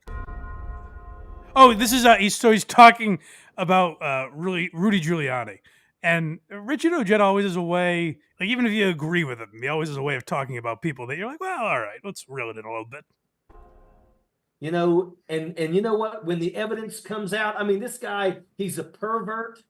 Everybody knows that if it wasn't for Borat storming in that room, he would have exposed himself to that young girl. I think Richard thinks Borat is he's like, Borat is a hero. Y'all mock him and laugh at his movies. That man's a hero. That's a Kazakhstan hero right there. When he laid back on the bed and stuck his hand down his pants, he was trying to fluff it up before he was going to expose it. Thank goodness that Borat ran in there and busted him. High five. Thank God Borat ran in there. Richard talks about him like, man, y'all can mock him, but if he didn't move here from Kazakhstan, I mean, that little girl would have had another thing coming to her. Sure, he has questionable opinions about the Jews, but the Kazakhs, that's how they are. Richard thought it was a real documentary. I wonder if they agree on that same topic of religion before too. Now, man, this Ali G character, he asks some unorthodox questions. And don't get me started on Bruno. That fella's gay as the day is long. I don't know why he has to show it off so much. All right, up next we got seasonal jobs. Oh, so this is a thing. Casey, you're a bit of a liberal sap, no? Well, I liberal moonbat. I would say I'm a liberal. I'm a JFK liberal. Yes, go ahead. Okay. Well, this is a thing that you people do. You liberals. God. Here we go. This is a thing where, like, I don't think they realize how racist they sound. This is like, Richard, there has to be a better argument for people coming into this country than this. Folks, let me tell you something. I don't know if the plan is to try to get and make it impossible for people from the southern border to ever come back into America and work seasonal, jobs. But make no mistake about it, these white people are not going to go out there and get in them fields. That's not going to happen. White guys are not going to go. Whoa. Richard, are you saying we need minorities to work in fields exclusively? Don't put them in fields together like that either, by the way. That sounds just... White guys do. I'm going to tell you right now, you're going to pay $50 for a bag of friggin' oranges. That's a fact. You could pay one of these people a nickel. Wow, this is his Michael Richards Ojeda moment. I mean, you could pay one of these savages a nickel, and you'll get all the work of a regular, good old-fashioned white man. This one's called White People. But what they want is they want for our kids to be the ones that go into those fields and start, doing that labor. But understand this, that if you allow a kid to quit school in the 7th and 8th grade and go to work on the farm. I don't think anyone's advocating for that. No. Those kids will be stuck to that labor for the rest of their life. I don't think that's what people want, Richard. Yeah, hey, Ma, I'm going to get a summer job at the farm. All right, but we're pulling you out of school forever. When my mom dropped me off to pick blueberries in 7th grade, she just never came back. I was just stuck at the blueberry farm forever. I was a dishwasher, and they were like, well, if you really want this job at Friendly's, you have to drop out of school. Are they going to be able to get an opportunity to get their GED? And once again, folks, most places, GED is not good enough. That's a fact. Is that true? It's a fact. Well, yeah, I think if you drop out of school in 7th grade, you're probably going to have some obstacles in your life. Richard's like, listen, y'all need these Hispanics because they got to do your terrible job. They got to pick your cotton and wash your floors. They don't go to school. Yeah. What do you want your children to get scoliosis? Oh, we rounded back to Joe Matarese. Hey, it's a crazy argument for immigration. It's like, who else is going to wipe up our shit if we don't let them in here? For nothing. They do it for nothing. They literally have no scruples. They'll just do it for free. Yeah. Who else are we going to put no value on their lives? Certainly not whites. Not good, pure whites. Not your children, which they clearly want to put out there. Not that these are someone else's children. No, they're not. They're birthed out of a pod. No. Yeah, we need these savages to pick our fruit for us. Sad. If we had to rely on white people picking our fruits and vegetables, none of us could afford to have a healthy meal. The sunscreen cost alone.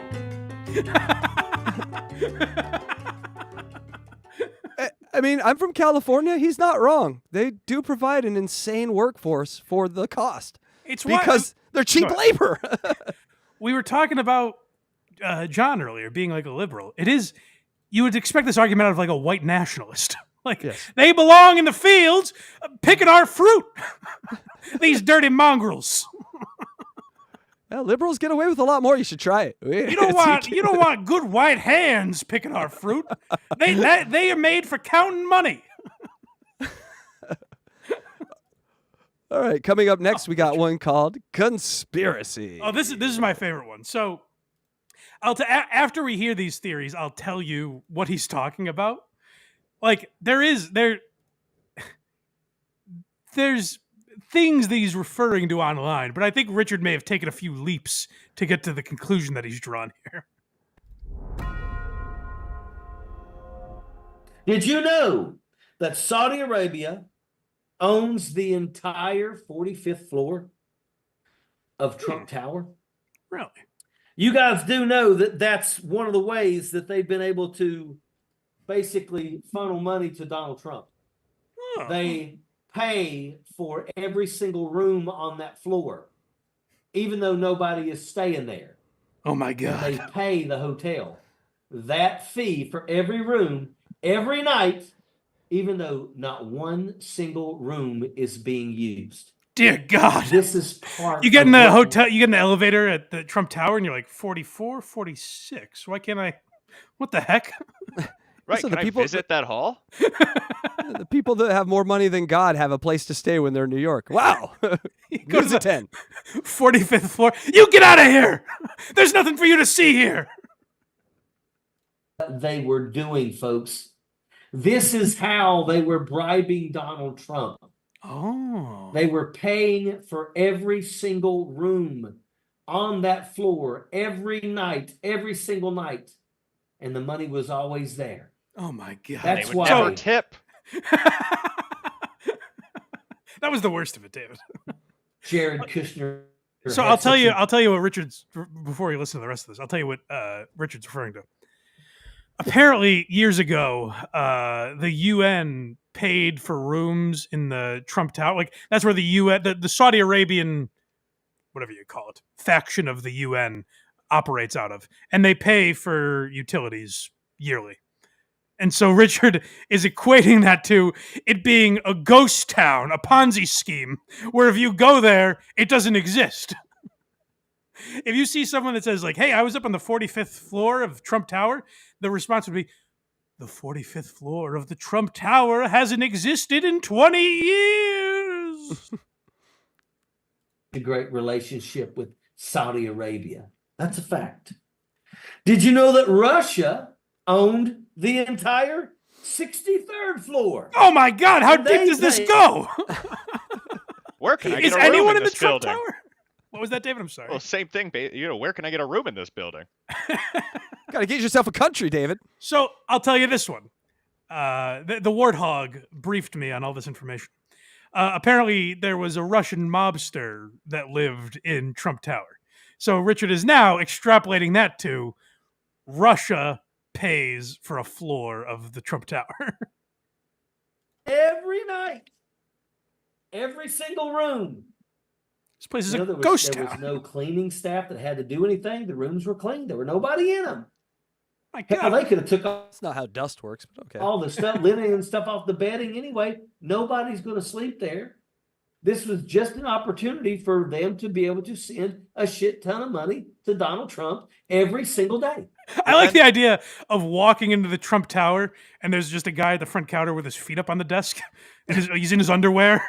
And you're like, "Hi, I'd like to book her." And he's like, "Jesus Christ. Yeah, We okay, haven't seen anyone in here in years. Is that Donald Jr.? Hey, Donald Jr. Hey, guys. We haven't seen human life since well before Trump was president." And of course, China, you know, the country that Donald Trump always talks shit about. Don't say it. China, Don't say China, China. What a China great impression. owned the entire 21st floor. My God. They couldn't have gotten a taller floor? That seems a little low. But you know what? Good news is an American owns the building. This way. There's no one in this fucking place. And every single day, they sent a check to Donald Trump. Oh my God. You thought that Donald Trump was out there sticking it to China, but the truth is behind the scenes, they were all in cahoots with one another. Richard didn't get into this part, but you know who owns the 8th floor of Trump Tower? Bulgaria. Adolf Hitler himself. Oh no! Wow. Yep. The media doesn't want you to believe it. But So after they pay Donald Trump, does he then go and pay for every one of those individual rooms? well, you don't understand, David. He owns the tower, so he doesn't. These rooms don't even exist. Yeah, they don't have money laundering out in Iowa, David. This is complicated stuff. I'm sorry. I see. This is why Donald Trump should never, ever be elevated to the position of power ever again. Just Donald outside. Trump Tower's only 8 floors? What the hell? Trump is absolutely the worst president that we've ever had. And if the first 4 years were shit, why would you want another 4? You got to be a special kind of stupid. You got to be a special kind of, I'm buying a bunch of Trump shit from China and wearing it everywhere. Kind of stupid. Okay. Yeah. That's a way to really MAGA appeal to the folks other side. don't That's good. want people talking about that. I'm sure if someone dug deep enough, they would find where North Korea probably also had a Hey-o! My God! Say it ain't so, Richard. I don't think North Korea. I don't think North Korea has a room there. I like that Richard hasn't been able to find it, but he's like, I'm sure if you looked, North Korea probably owns a floor. He's got Stuttering John's PI on the case. They all own entire floors. Like, there's just entire floors that no one can go to, and no one's mentioned this ever. Absolutely. Okay, that's the end of our buddy Ojeda. Oh, Richard. Well, I'm glad to see Richard Richard Spencer. If anyone watches Richard Ojeda, keep me posted, because it's tough to find the nuggets of him really going at someone. Like, he's not curb stomping as much as he used to. And I'd prefer not to use clips of him with Stuttering John, because we talk enough about Stuttering John. But if you find any Richard Ojeda where it's vintage Richard, I would like to get my hands on those. And we love you, Richard, from the Yes. Blind Mike Show. So Absolutely. Oh, yes. all in fun. I love Richard. I think Richard understands. We love his tenacity. Yes. Yeah. That's why we won't be able to talk to him until 2025. Yeah. because he is all one track minded now. Yeah. We do have a few super chats. DJ Electrify, you want to come up here and read them for me? Sure. She's not listening. I'm here, I swear. Baby Sacmo, $5 super chat, says that's the most sexy sounding order of french fries I've ever heard. I like that. Thanks, Baby Sacmo. Sacmo. It's Satchmo, but that's funny. Sack. All right. Baby Sacmo. I thought it was Sacmo. Someone's not a Louis Armstrong fan. All right, go ahead. And Dildo Swaggins for $9.99 says, you owe me a Hummer now, Mike. Don't think I'm not serious. I'll take it from you if need be. That is a pretty petty. $10 does get you exclusive. You can come in and fuck my girlfriend now because he gave me $10. Yes, please go fuck with Stuttering John because I'd love to hear. And Dildo Swaggins, you think you did anything for me, Dildo Swaggins? Dildo, let's be reasonable. Thank you, DJ Electrify. Thank you, All Electra. right, Blind Mike, we have a few more here. We got some Michael Richards, or we got that Anthony Zuccaro guy. But Let's do Michael Richards and get out of here. I've taken enough of your guys' time. I've taken enough of David Collins' time.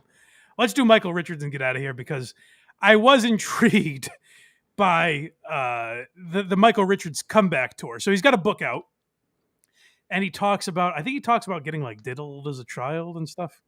But the main thing everyone wants to ask him about is his night at the Laugh Factory 18 years ago, something like that, 2006, 2007. Oh, And what it's was so amazing. special about that night? Well, Papa John only had to put up with this for 4 years. that's exactly right, David. Yeah, it's enough already. Forgive Michael Richards. Well, here's what's weird about That's good. It's been 18 years or not, whatever it's been. And Michael Richards still has the same tone that he had on Letterman the night after it happened.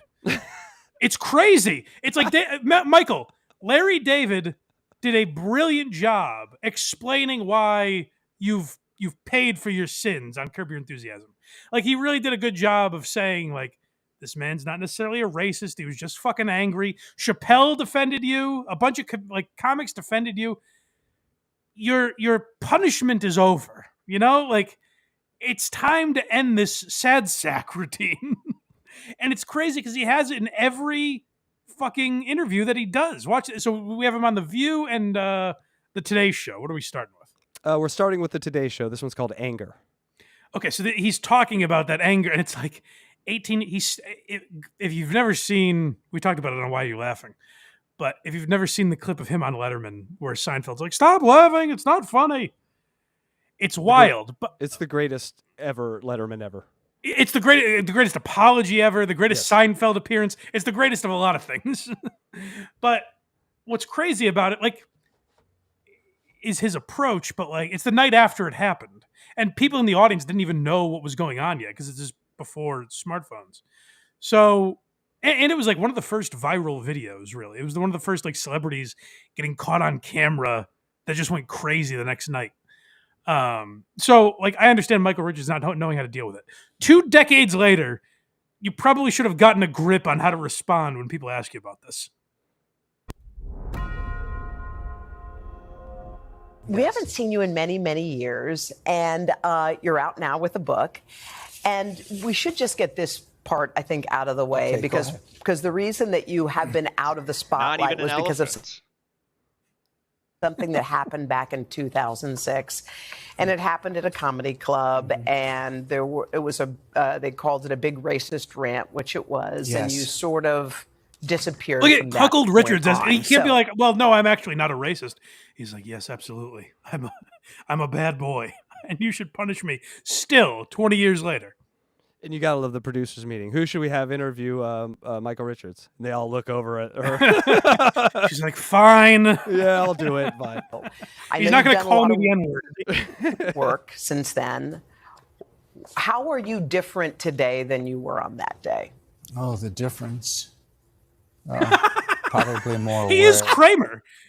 Kramer is poor. Oh, the difference.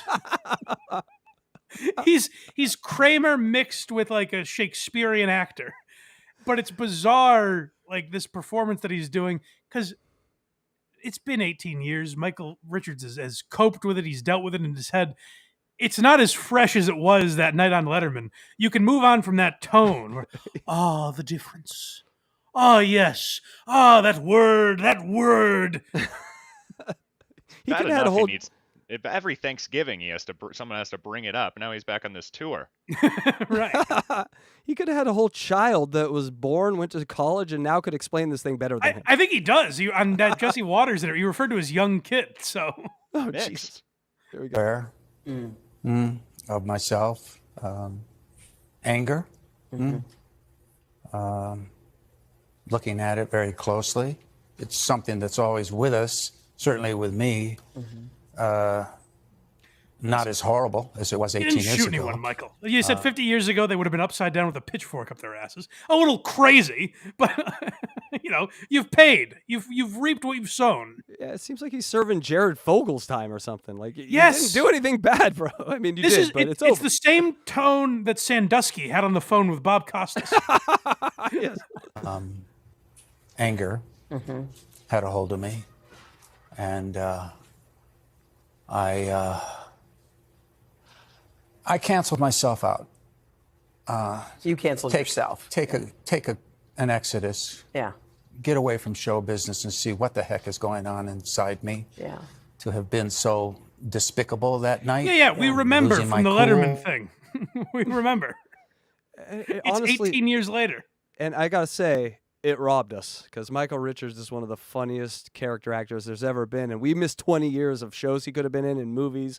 Yeah, he's self-canceled. He was very good in Curb, but it's also like maybe the offers weren't coming because like everyone sees you as Kramer, and it would be tough to find work. Like it's not like Jason Alexander's been crushing it in that time, No, not at all. He wasn't going to be the next Ant-Man, that's for sure.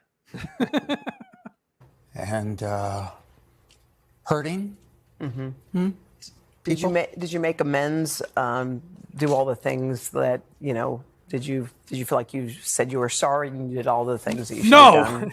No. In 18 years, I've still been shouting. Just no one's talked about it, but I've been shouting the N-word out my car window. I'm sorry, man. Maybe you have never heard of a little show called Letterman. They did an episode about this on Curb. Why is this poor bastard still being dragged like this? Just talk about it honestly, Michael. But you don't have to have this. Oh, the difference. Oh, God, the sins that I have committed. Oh, my. certainly getting to a place where I could forgive myself because I have to move on. You know what he's Kramer. If you've ever seen the episode, he's Kramer acting as gonorrhea. Yes. The pain and yearning. Much like the pain I suffer during urination. To be true blue about that. All right, that's the end of the... All right, so that was Michael Richards' first interview back. She says, like, hey, we haven't seen you in a while. So I understand him, knocking the rust off a little bit. Surely he's bolstered his confidence once he makes it to the ladies of The View. Yes, yeah, makes it to The View, pulling that up right now, and... It's going to be tough with Sunny Hostile there. Nice shot, David. Topical, I like it. All right, here we go. Well, I'm so happy that you're here. And let me just start by saying, I don't believe in cancel culture. I believe in consequence culture. And you've paid a lot of consequences. That's a way of just polishing up a turd and saying, like, I don't want to ruin someone's life, but I do if they deserve it, kind of. They found another one to interview him. They just, hey, everyone, we got Michael Richards coming. Can you send the minorities up? We got to do an interview. Come on. And they know Whoopi can't do it because she'll be like, oh, I said the Holocaust didn't happen, so don't worry. and so let's go to your infamous racial tirade on stage at the Laugh Factory back in 2006. We all saw that. It went viral. You were being heckled. Blind Mike, you can't see this, but his eyes are closed and he's in a deep contemplation about what you did 18 years ago. Yes, the N-word that I said. I can picture it now like it was yesterday. Oh, the anger that flowed through me. That's exactly the face he's making right now. Pulled by some black audience members, and you responded with racial slurs. I can see those Never mind, I'm not going to do it. I've learned. I can see them right now. How do you deal with hecklers these days? What a great question, David. Oh, what a great question. You're a person of color, and I see and value you. But please stop talking. Don't get me started on the queers. Just what were you thinking? What happened? Yeah. Well, Jerry. He should have slid into the room when he did this. Well... Or just did that twitch that Kramer did when she asked it, like twitched out real quick. Giddy up. With a microphone in my hand, doing an act, breaking in material. It's late at night. And man in the audience. I won't describe him. What color of man? All I saw was a man. Made an announcement that I'm not funny. Uh-oh. He doesn't think I'm very funny, and boy, did he pay. I came back. Now, first, I must say... I came back with pride in that comeback. I came back with 400 years of anger. All I could see were eyes and teeth out there. So I knew what I was up against. Not a normal man. Are any of us? Well, you're a comedian. No, but I mean, as a comedian, you got it. You got it. Yeah. Michael Richards' vibe is like, hey, don't laugh. Don't have any fun with this. Really angrily call me a racist. And put this ball gag in my mouth while you do it, please. Yeah, spank me and call me a bad boy, Joy. Don't let me have fun up here. Joy Behar's trying to bail him out. You're a comedian, Michael. My kind of comedy. And certainly I could never have created a character like Kramer without being slightly touched. So I went into character. You know how Kramer always had a wacky scheme? That was like me shouting the worst racial slur at a man. Comedy club environment where the N-word is used a lot. And I decided I would let it loose. And it's not used anymore. You want to come after me? You should really hear what fucking Eddie Griffin is saying. This menace has to be stopped. Contrary to the advice that Cosby gave me, I went for it. For me, they certainly are. Yeah. By the way, cancel culture. I canceled myself out. Yes, you did. I'm on board with cancel culture, everybody. Michael Richards has the vibe. The only other time I've seen something like this is the man is usually wearing a mask and watching his wife get fucked on Pornhub. Michael Richards is just the cuckiest vibe, where he's like, "Oh boy, did I step in it, guys? You can do whatever you want to me. Fill my holes." Says, no. Your parents probably don't even remember, but still, blame me for it. It happened before smartphones, but please. Just the elderly don't remember, and the young never knew it happened. No. Let me describe in great detail what I did. I'm out of there. When that rage came about, and There was rage. Well, Someone sure. saying you're not funny. Yeah, and the rage is channeled into a character. It sounds like she's about like she's poking him with. She's like, someone saying you're not funny, huh? What if someone called you ugly and stupid? It would have been the greatest Seinfeld ever, though, if like Kramer would have gone and done a night of stand-up and this had happened, and then the fallout happens on Seinfeld. Would have been fucking great. Jerry, they had it coming. Form in my own way at first, and that got me deeper into hell. That's not a right word to use, is it? Well, I felt Michael has I got reflected on this for 2 decades, and he has determined, I probably shouldn't have said that word. But like a madman, only to himself. Now he's saying it out loud, and he's really panicking. Like that's the thing is like, Larry David essentially absolved him of these sins. We watched that episode and we're like, all right, Michael, you're forgiven. And still he's like, no, I've been incredibly naughty.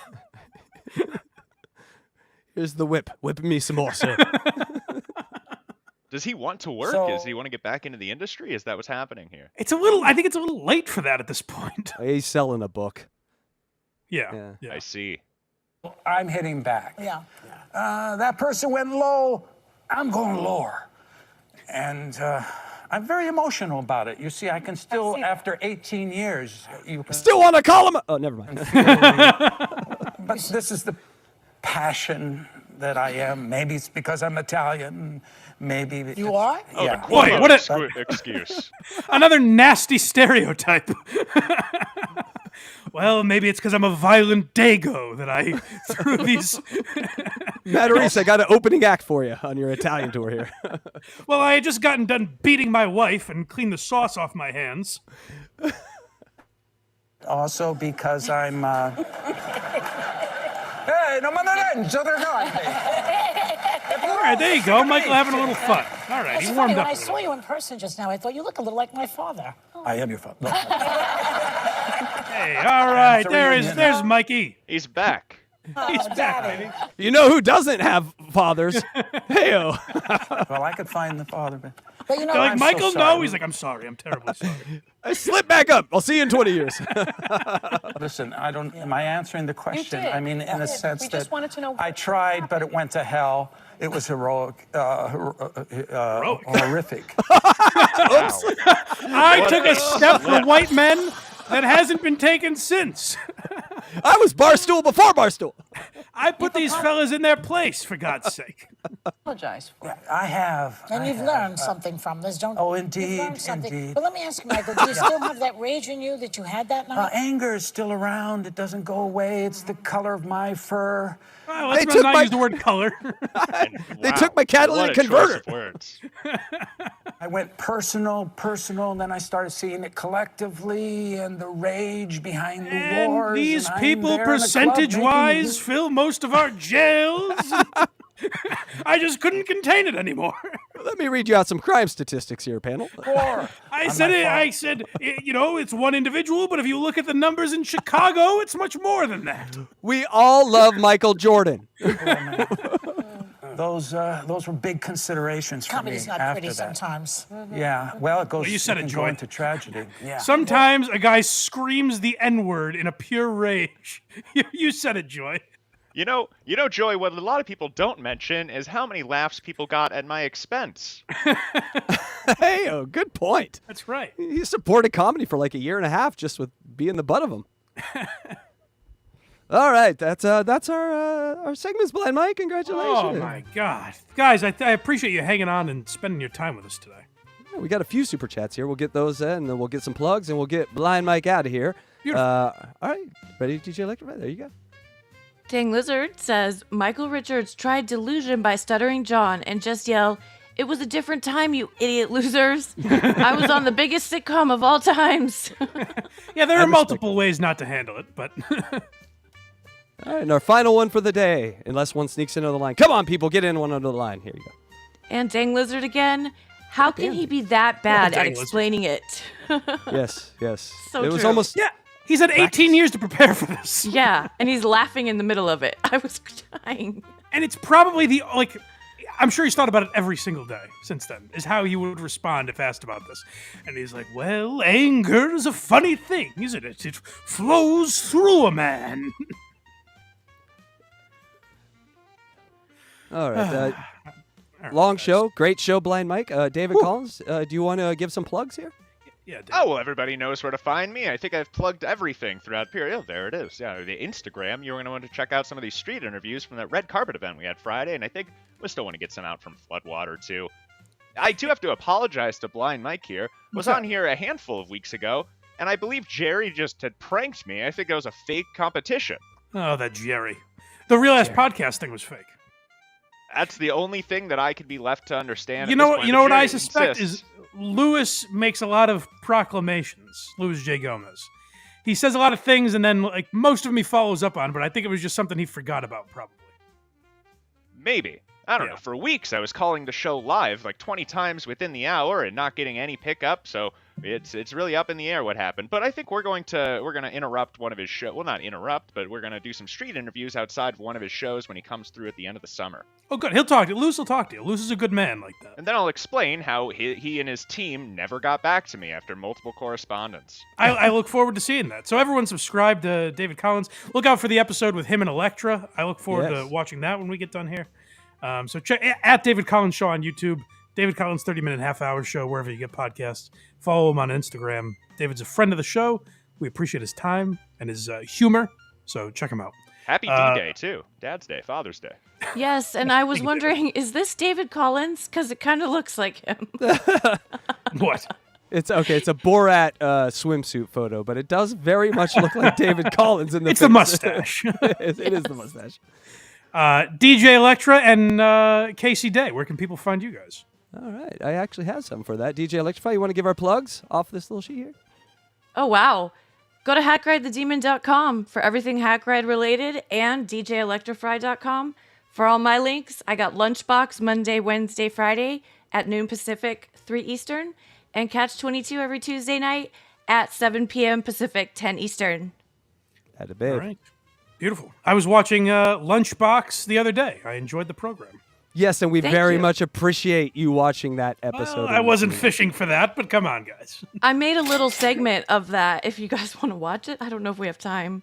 We'll put it online. We're at 4 hours. I think. Yeah, we gotta get the fuck out of here. Okay. I would say go to blindmike.net. Maybe tomorrow that'll work. Who knows? But Google me. You'll figure it out. But support the show. We appreciate it.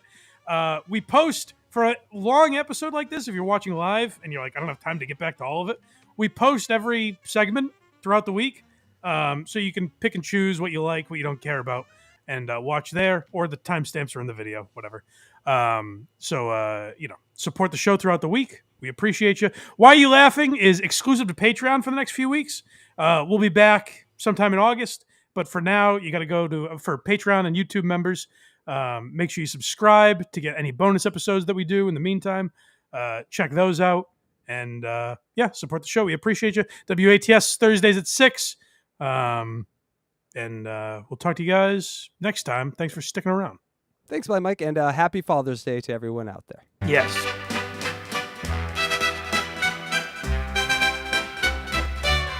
To the dads who tell jokes that make us all smile, even when they're corny, they got perfect style. Father's Day is here now, time to celebrate for the podcast laughter. It's only 10 seconds love more. that's so great. Happy Father's Day, hey, Just pictures of fathers. To the dads who play. Indian sweet. Making jokes all day. Laughter leads You noticed. the way. That's my dad at the end.